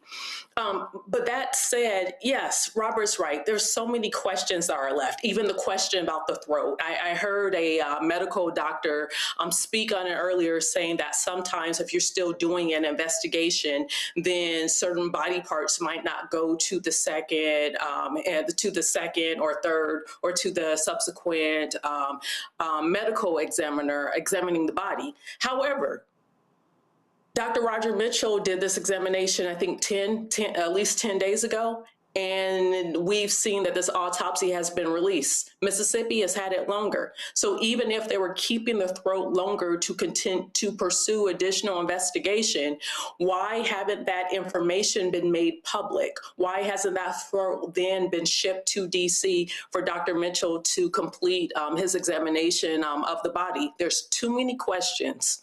And we know, and I know there are different, like I'm an attorney. I know there's many attorneys who are reluctant to provide a conclusion on this, and that's responsible.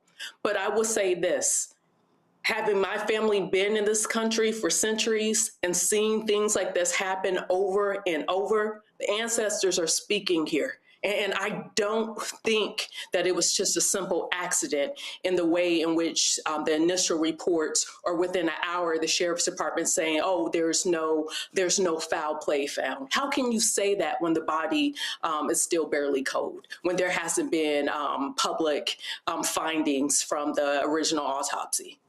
Derek? Yeah, I'm going to pick up where Rebecca left off. I mean, it was problematic for me as a father of 7, 4 daughters and 3 sons, to hear a sheriff to say there's no foul play here. How is there no foul play? Because if the roles were reversed, Roland, if there was 3 young black men and 1 white boy, 4 went over and 3 came back. Their cell phones would have been confiscated. They would have been interrogated for hours on end. It would have been a thorough investigation from beginning to end. And so this has been problematic from the time the sheriff said there's no foul play. And I get all the other players, the parents of the other 3 boys, they're very strong and political in nature. But what about Nolan Wells' family? I'm going to keep coming back to that. We continue to watch this 2-tier justice system from 1619 to 2026. How many times do we need to say, Roland, enough is enough? And that's the part that from Kadir Skinner, Eric Gardner, Breonna Taylor, the list continues. These families demand justice. And when you continue to have more questions than answers, we're going to get the response that we currently have. Indeed, indeed. Plus, we're going to continue to cover this story, give you the latest. And again, I need people to understand, there's a lot of conversation around this. We don't have much information. We don't have much information. So our objective is to give you real, credible information. So whatever's the latest, what's new, we'll actually have that for you. Got to go to a break. We come back. Texas Governor Greg Abbott chastises Texas Representative James Tellerico, saying he has policies that don't help black folks, black Texans. Ever looked in the mirror, Greg Abbott? That's next. Roland Martin Unfiltered on the Black Star Network. All right, folks, let me tell you about Chapter. Now, if you're on Medicare or about to be, the system is not set up to work for you. Too much fine print, too many plans, and too many people making money off of your confusion. And look, we're used to this. We're no strangers to systems that don't have our best interests at heart. But we don't have to accept it when it comes to Medicare. That's why I'm telling you about Chapter. Their advisors are independent and honest. In fact, they're the only Medicare advisors that compare every plan nationwide. And they're focused on one thing: what works for you. If there's a better plan out there, they'll find it. If you're already in the right one, they'll tell you that too. There are no games. Just last year, people who switched with Chapter saved an average of $1,100. It's 20 minutes and a real person. It's completely free. My parents actually have already called. My mom sent me a text. Folks, give Chapter a call at 724-264-8281, 724-264-8281, and connect with someone you can trust. Folks, these are the kind of services that we need for our audience here at Roland Martin Unfiltered and the Black Star Network. So call Chapter right now, 724-264-8281. This week on The Other Side of Change. Black life, Black death, in a country that was never built for us. We are talking about 18-year-old Nolan Wells, his family's search for answers, and the way that our own trauma is showing up in how we are reacting to the news. Where was Nolan in the 90 minutes between when you're claiming you last saw him and when you actually left the island? Because 90 minutes is a lot of time. So where was he? Tune in on The Other Side of Change, only on the Black Star Network.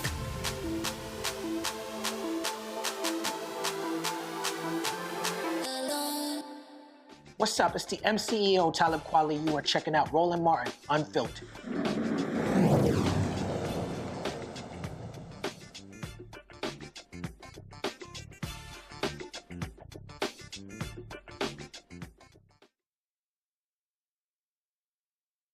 Folks, on Sunday and Monday, Texas State Representative James Tallarico, the Democratic candidate for United States Senate, held forums in Houston and Dallas speaking to black voters. We streamed the event in Dallas on Monday's show.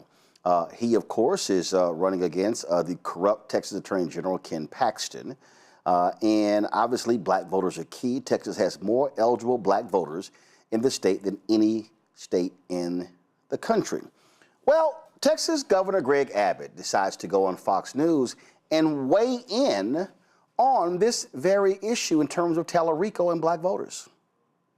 Do you believe the radicalism of Tallarico is getting out there? Has it entered the consciousness of most voters in Texas? Not adequately. The fact of the matter is Tallarico has been on a tour across the state of Texas, lying to Texans about who he is and what his record is. The fact of the matter is, if you just look at the votes that he has cast in the Texas legislature, he is either the or a second most liberal, leftist, progressive in the Texas legislature, advocating all those ideas that you just mentioned there in your comments. The fact is also, you saw him be asked that question about cross-dressing by African Americans. The fact of the matter is, his beliefs about transgender ideology are contrary to where the vast majority of the black community is in Texas and probably across the entire country. Tallarico has a problem with the black community that goes back to the time when there was the divide between Tallarico and Jasmine Crockett. But also that divide is fundamental ideological because the black community doesn't support these transgender ideas. The black community is heavily connected to faith and religion, and they are against all of his ideas about sanctuary city policies and welcoming people from coming across the border illegally. They say, what about our community? We've been here all along. Why are you giving free things away to these people crossing the border illegally? Wow, I didn't realize that Greg Abbott cares so much about black people. That's interesting because considering black people in Texas despise Greg Abbott and his policies. Now, he referenced the question being asked about transgender at the town hall. It wasn't black voters that asked the question.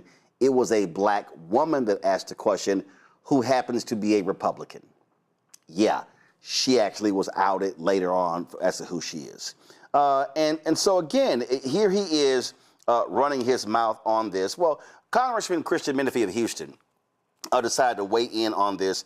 And this is what he said on Twitter. He said, Congressman out of Texas here, running down Greg Abbott's rap sheet with black Texans, for those who aren't familiar, signed a mail ballot law that got black voters rejected at far higher rates than white voters, pushed a voter ID law struck down as racially discriminatory by one of the most conservative appeals courts in the country, redrew our congressional map and eliminated a black district in Houston, also a black district in Dallas, ended race-conscious hiring at state agencies and universities, appointed the guy who killed the state's minority-owned business certification program, refuses to expand Medicaid, leaving over 1 million low-income Texans, mostly black and Hispanic, without health insurance, bans schools from teaching about institutional racism, pardoned a bigot who murdered a black activist but wouldn't give George Floyd a posthumous pardon even after his own parole board recommended it, left Texas 18, a historically black district, without a voice in Congress for nearly a year, sued by the NAACP over voting restrictions again and again. Greg Abbott, that's your record. You don't get to speak for black Texans. We all know you couldn't care less about us, and you actively harm our communities. Sit this one out. Joining me right now is Isaiah Martin, a political commentator, content creator. Glad to have you here. But let me also remind people that the Biden administration the Department of HUD was set to sue Texas because they actually held back $1 billion from Harris County and said that hurt low-income communities. Isaiah, you're there in Houston. You ran for Congress. I'm born and raised in Houston. Greg Abbott, who also was pissed off with a black mayor in Houston and Sylvester Turner, a Hispanic woman county judge, Lena Hidalgo, and so they purposely targeted Harris County, withheld resources, and those sort of different things. So Greg Abbott don't give a damn about black Texans. Absolutely not. And I just think that it's absolutely hilarious for him to position himself as any type of authority on this issue whatsoever, because everywhere I go, black Texans and just Texans in general, whenever I visit Houston, say that they're sick of these price increases as a result of the tariffs that Trump has put on everything. They're sick of the fact that we're fighting a dumb war because Trump went and got us into it. Now, ultimately, Greg Abbott has his hand in all of these things because he's supported candidates that are rubber stamps on all of these policies and has been absolutely a disaster. So, look, I think that Texans across of all sides of the spectrum see that Greg Abbott is certainly not going to be able to comment on any of that stuff because he's supported people that have made this economy worse, and he himself is pushing policies that makes this economy a lot worse for everybody. Greg Abbott also supported a corrupt attorney general who his own Republicans wanted to impeach. That's right.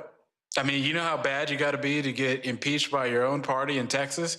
I mean, Texas has some of the most extreme Republicans known to man, and if they are trying to impeach someone like Ken Paxton, I think that speaks a lot about what kind of person he is. Talk about what Tellerico has to do. First of all, a poll came out showing that he's performing better among African Americans than Beto O'Rourke was at this time, then Congressman, and then Congressman Colin Allred. And so as anybody who understands when you run, especially statewide, there's a build up to how you begin to reach out. He announced he's going to be investing some $25 million in African-American turnout in different ways. And so how would you assess thus far this black outreach? You know, look, I think that he has done, he's working to expand his coalition. When I talk to my friends, I think that they sound very clear that they don't want to put someone on in the Senate that's going to rubber stamp another Clarence Thomas getting on the court. I mean, that's really, I think, a top of mind issue. So, look, I think that Tellerico has got to go out there and reach people from all sides of the state. But I think the ultimate reality here is that black voters time and time again have understood the threats that Republicans have put up. And I think they're going to make that same determination again. I think Tellerico has got to get into more black churches. I think he's got to be able to go and reach people that don't go to church as well. But also, I just think that the message is one of the principal focuses of being in the United States Senate is appointing people to the Supreme Court. If someone like Ken Paxton gets in there, he will put another Clarence Thomas on the court. What does that mean? More rollbacks of the protections that have prevented a lot of the cancer, the pollution inside of our neighborhoods. It's going to result in someone who's going to rubber stamp in all these tariffs that goes forward. That is a principal focus.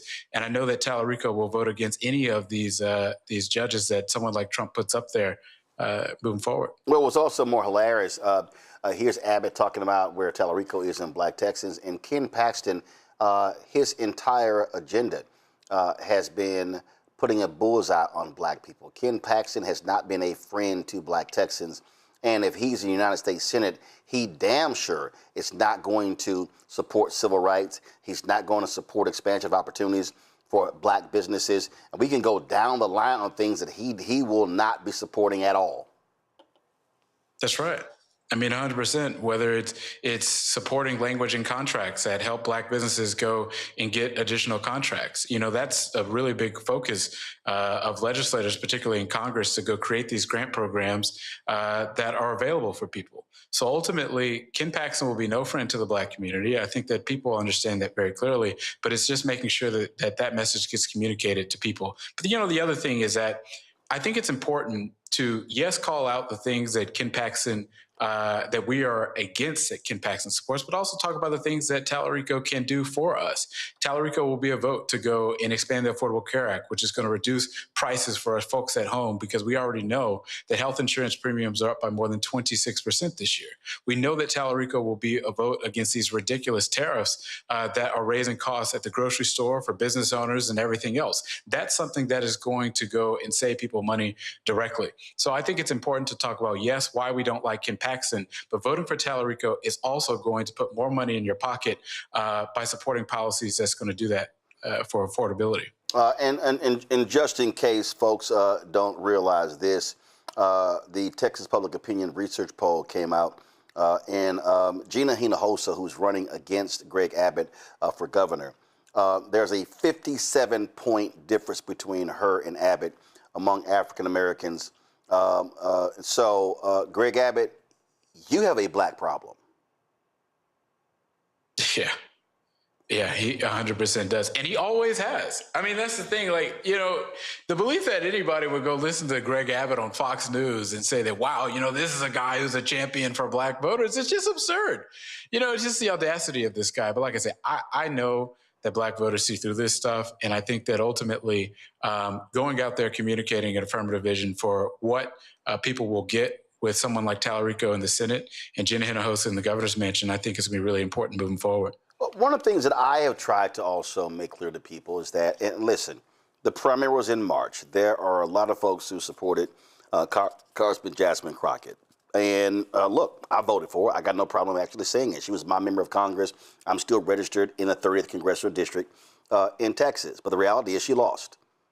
She lost. The primary is over. You have a general election.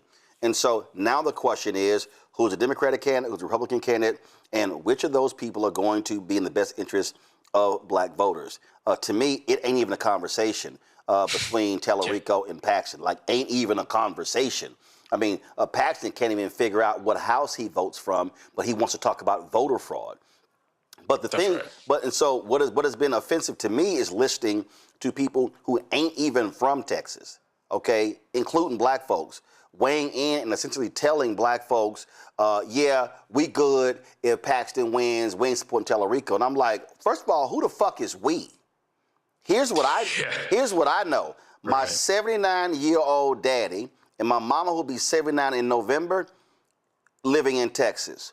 My brother, his wife, 2 kids, still in Texas. My sister, her husband, and her 4 kids, still in Texas. My sister and her husband and her 2 kids, still in Texas.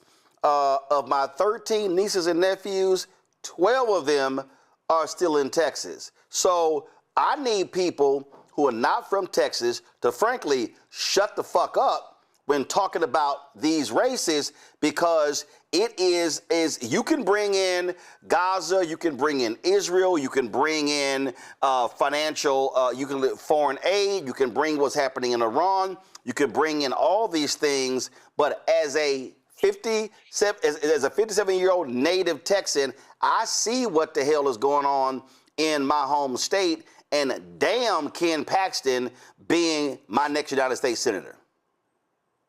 I know that's right. I mean, I think that ultimately, like you said, the primary is over. It is never going to change. So the reality is that the choice is between Ken Paxton and James Tallarico. And so, look, you know, you got a lot of people from all parts of the country that want to opine or whatever. But until you've gone and you've met that person that lives inside of Trinity Gardens that is faced with cancer clusters as a result of Republican policies and deregulation that's allowed these companies to go and pollute our air and drinking water and everything else, until someone's actually met someone like that, I don't think they really should be really opining.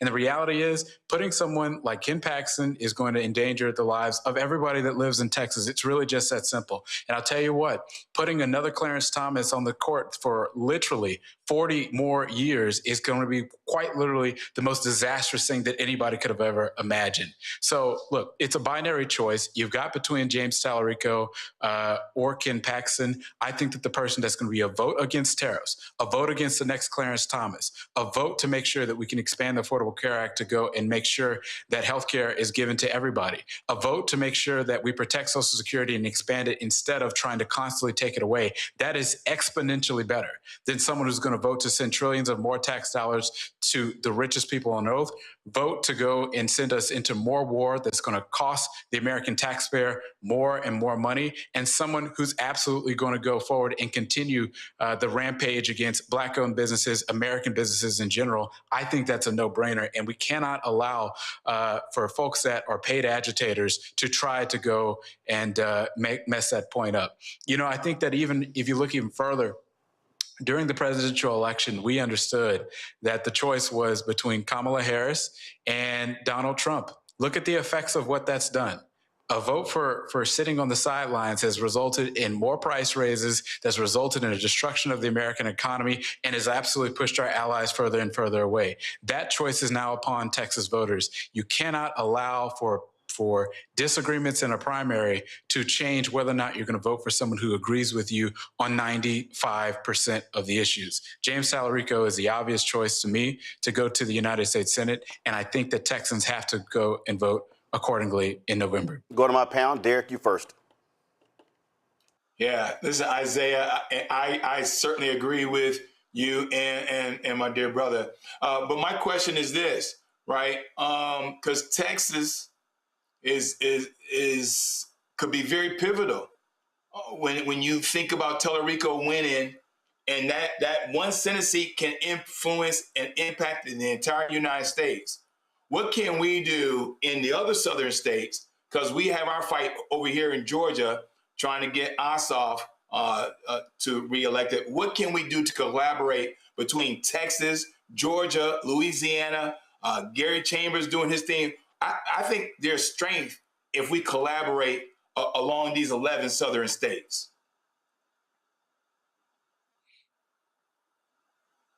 Yeah, you know, I absolutely agree with that. I think that, you know, they've got, John Ossoff has been a great senator in Georgia. You know, Jamie Davis is running for the United States Senate in Louisiana. I think that there has to be support there. And I think there also has to be support for Tallarico. I think there has to be a slate, because we have to understand that all three of these candidates have something in common.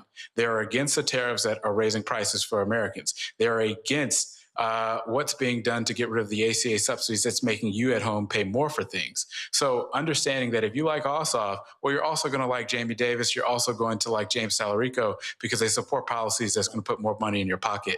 I think we have to communicate that to folks far and wide. Rebecca. Hey, Isaiah, I hear your analysis, but I don't think it addresses some of the data and some of the focus groups that Terrence Woodbury has been producing over the last couple of years.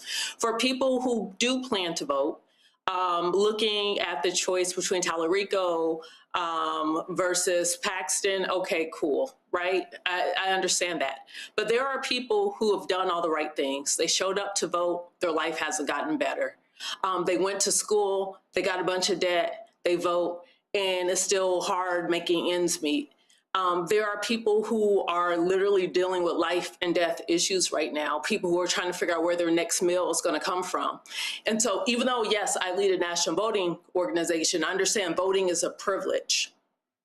It's a privilege when you're going into the ballot box, that's what you're thinking about, versus there are people who are dealing with major life issues and voting doesn't make their top 10.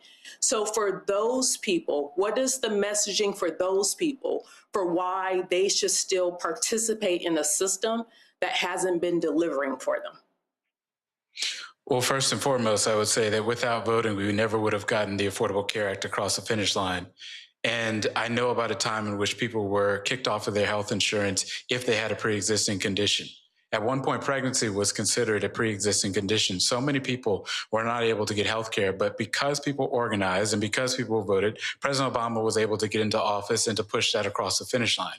That is a direct change that happened as a result of that. So many Black-owned businesses can tell you about a time in which they could not get as much direct investment from the federal government. Records amount of federal funding flowed to the pockets of Black-owned businesses as a result of the policies enacted by President Biden and the previous administration. So look, I think that ultimately what we have to talk about is what people get in return for their vote, because I do believe that voting is transactional.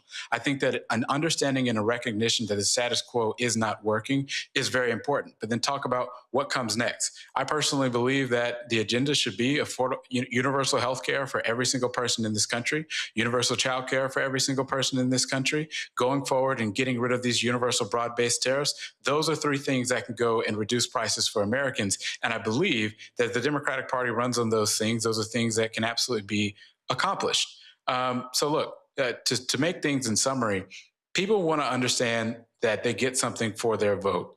When you voted for Barack Obama, you got the Affordable Care Act, and that was great. If you voted for Zohran Mamdani, you got a child care system in which it is free for a lot of New Yorkers in New York. You're seeing building of so many homes across New York City. That's what people want to see, I think, delivering something that's real and tangible that they can feel. And in a lot of ways, I think that hasn't been something that we have done as much. We run on sometimes on these amorphous things that are big ticket, issues. Let's run on real tangible things: universal health care, universal child care, getting rid of broad-based tariffs. Those three things directly can go and reduce prices for Americans. And I think we need to get that done. Robert?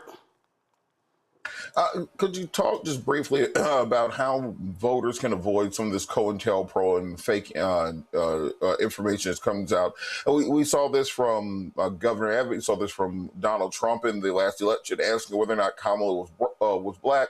Now we have Abbott asking whether or not Tellerico supports Black people. None of the people actually have any interest in helping Black people. They just want to drive these divisions within our communities and within our side of the aisle. Can you talk a little bit about what people can do to start avoiding them, particularly when they're coming from, the online Brother Mustafa 68 who just appeared out of nowhere to talk about how Tellerico doesn't like Black people, and then it starts metastasizing through the algorithm that Elon Musk owns and starts spreading this, which we saw in the last election cycle, really can impact elections. Well, I think the biggest thing is we got to understand that everything we say can be cannon fodder for these Republicans. And so, for one, some of these folks are content creators and they're trying to get engagement and clicks off of asking people questions. Like I saw somebody making a question to Tellerico about what some other content creator said and how that made them feel. At the end of the day, we have to understand everything we say will be used by Republicans. And so we cannot feed into that. And I don't think that is very helpful to do that. I think that ultimately my ask to the voters of this country is to go and ask yourself the question, who's going to do something for you personally? And so I think that person is Tellerico, who will vote for healthcare, who will vote for childcare, who will vote to make sure that we can bring down costs. I think that's really important. And then you juxtapose that with someone like Paxton in this instance. What's he going to do for you?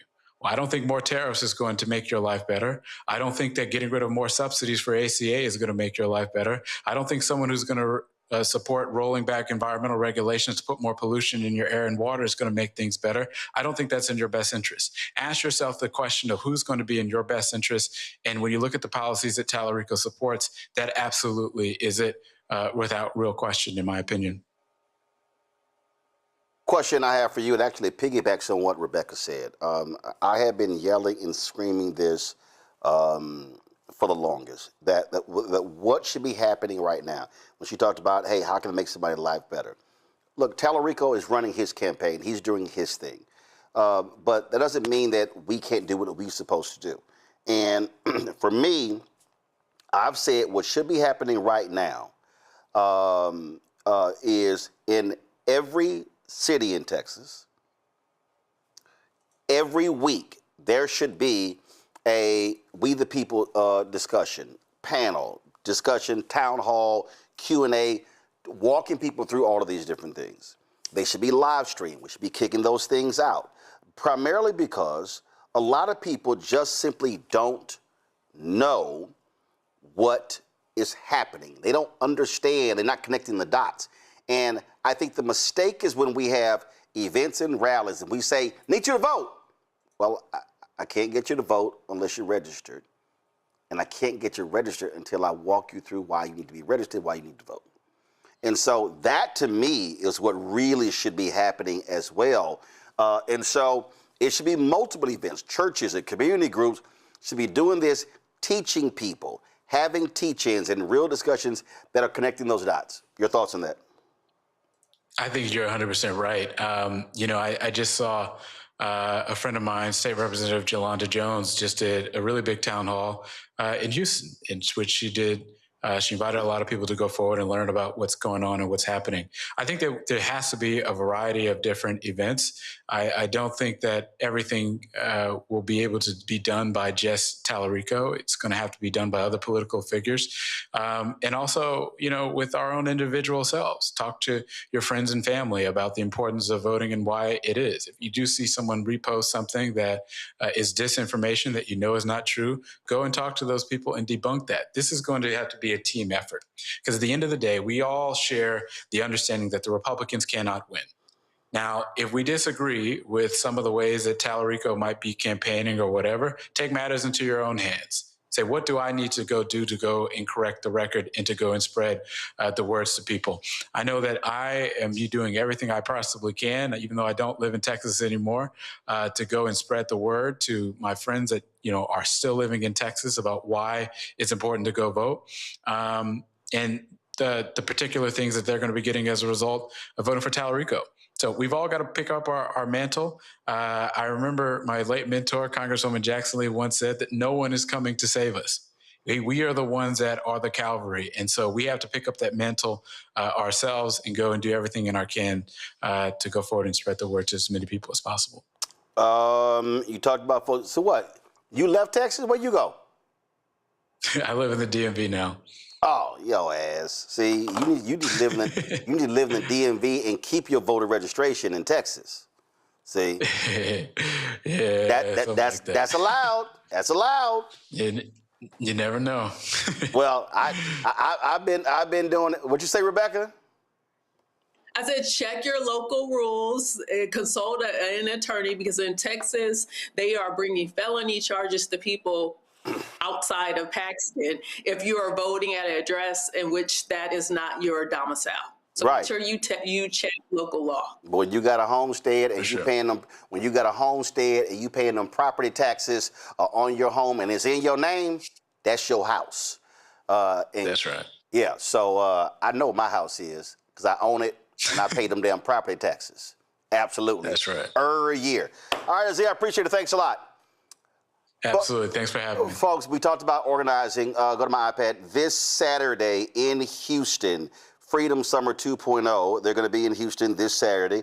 You see it right here. July 24th, 25th. They're in Austin, August 21st and 22nd. Dallas, September 18th and 19th. Got various performances. But also, if you want to learn more information, this is the QR code right here. And so again, right there, Houston needs y'all to show up. Freedom Summer 2.0, great training, things that'll be going on this Saturday in H-Town. All right, y'all.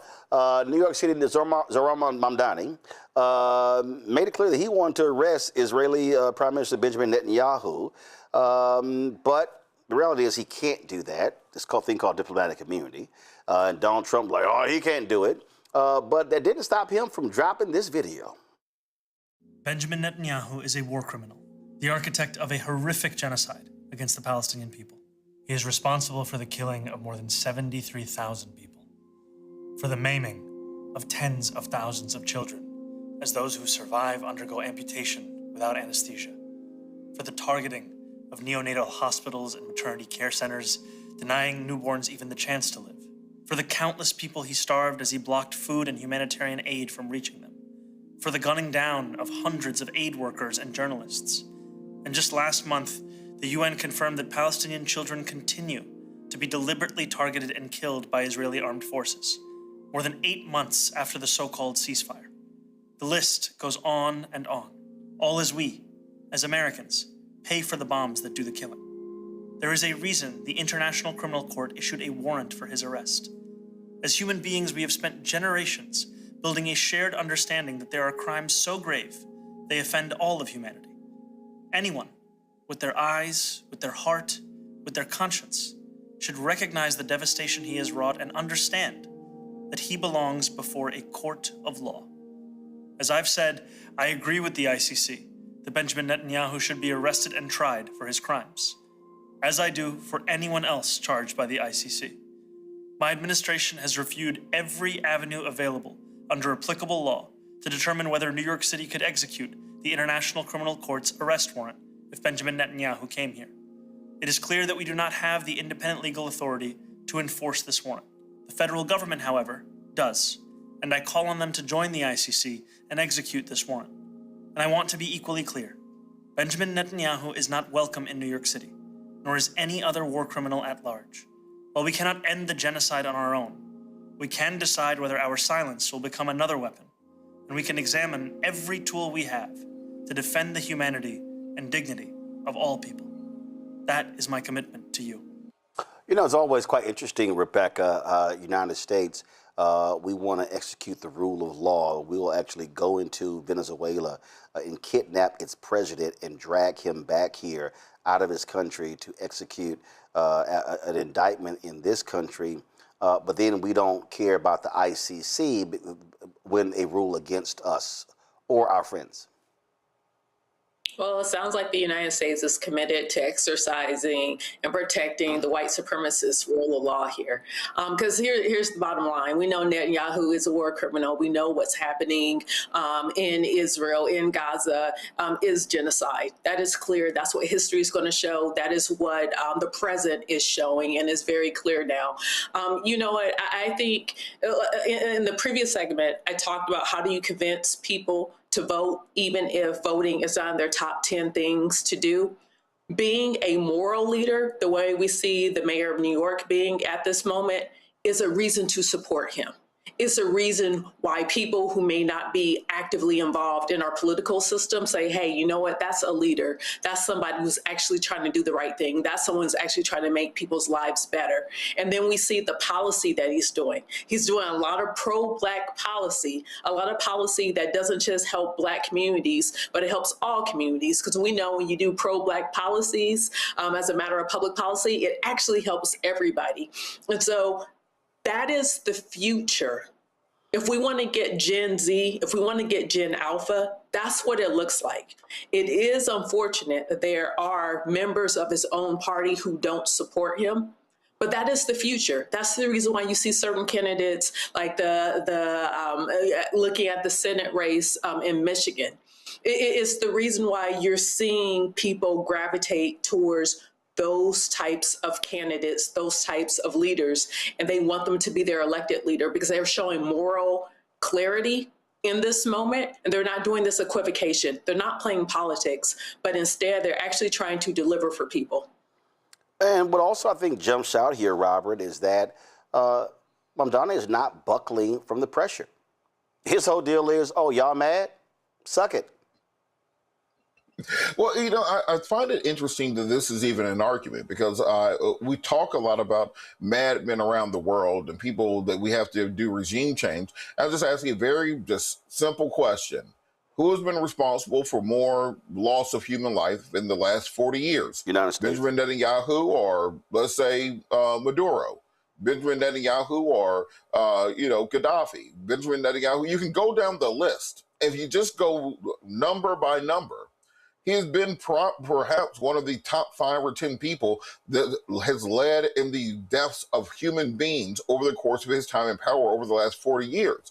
So on this issue of whether or not he should be tried as a war criminal and be arrested in the United States of America, I find it ridiculous that we have quote unquote Christian conservatives who talk about the sanctity of life all the time, who talk about the importance of godly principles, being the ones lining up to support someone who has killed more women and children and civilians than perhaps anyone in the modern era. What Mamdani is doing should not be a hero's journey. This should be the baseline for what we do in America. Because if you can't stand up to Benjamin Netanyahu, how can we expect you to stand up to Vladimir Putin? How can we expect you to stand up to Kim Jong-un or to Xi Jinping? How exactly can we expect you to do anything outside of your enlightened self-interest if you won't stand with the Netanyahu? Derek? You know, the timing of this video is perfect, Roland. I mean, you think about it. I mean, all of his candidates that he endorsed up in New York, they all won.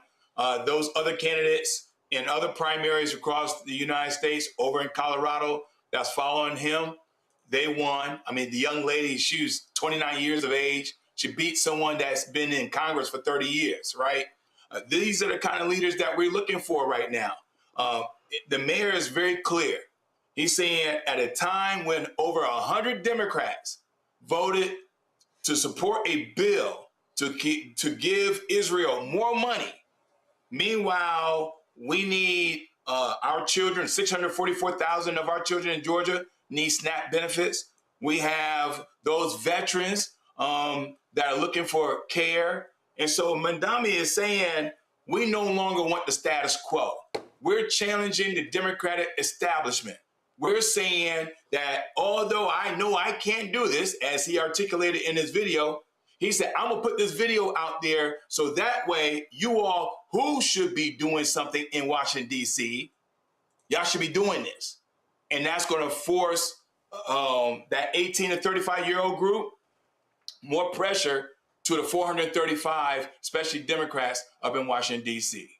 Folks, and remember, and don't forget, you can tune in tomorrow where Mayor Mamdani will be right here on Roland Martin Unfiltered on the Black Star Network. All right, folks, that is it for us today. Let me thank my panel. I appreciate it. Rebecca, Robert, and Derek, thanks for joining us so much.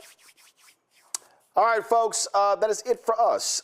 If you want to support the work that we do me a favor. Actually, before we go, just here, Harriet Tubman Museum, go to my iPad. I did get an update. We are $2,433 away from hitting the $75,000 goal because of what we've already raised. They've already called the contractor to come repair the door, and they work on the murals, put the security system in, and so we're $2,433 away. Y'all have been absolutely fantastic, and so let's cross the finish line. And so hopefully when we come back on the show tomorrow, we will have hit $75,000.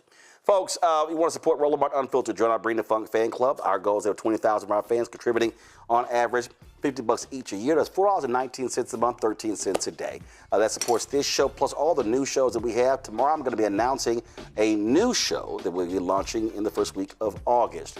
If you want to support us via Cash App, use a Stripe QR code. You see it right here on the screen. Also, that's for credit cards as well. Checks and money order. Make it payable to Roland Martin Unfiltered, P.O. Box 57196, Washington, D.C., 20037-0196. PayPal's R. Martin Unfiltered, Venmo RM Unfiltered, Zelle, Roland at RolandSMartin.com, Roland at RolandMartinUnfiltered.com. Download the Black Star Network app, Apple phone, Android phone, Apple TV, Android TV, Roku, Amazon Fire TV, Samsung Smart TV, and Roku. Also, of course, if you want to get our Roland Martin Unfiltered swag, go to shopblackstarnetwork.com, shopblackstarnetwork.com. You can also get our America at 250 shirts. We got some fantastic shirts. We're actually making a design change, but this is just one of them right here. You've been utilizing the quote here of Bob Moses right here. We're not here to bring politics to our morality, but to bring morality to our politics. And so we've got other shirts, Harry Belafonte, Paul Robeson, and others. And so we want you to be sure to check that out. ShopBlackStarNetwork.com. Also support our Black-owned products that are available right here on our marketplace. Every product that you see right here, these are Black-owned companies. When you support those companies, when you buy from ShopBlackStarNetwork.com, you also support the work that we do. And so please do all you can to support the companies that we work with. And again, fantastic products. And we certainly just appreciate all that they do. Be sure to download the app Fan Base. Follow me at Roland S. Martin. And also, shout out Norfolk State. I'm rocking their shirt today on the show. So shout out to all the Spartans. Y'all, that's it. I'm going to see y'all tomorrow right here. Roland Martin Unfiltered on the Black Star Network. Holla!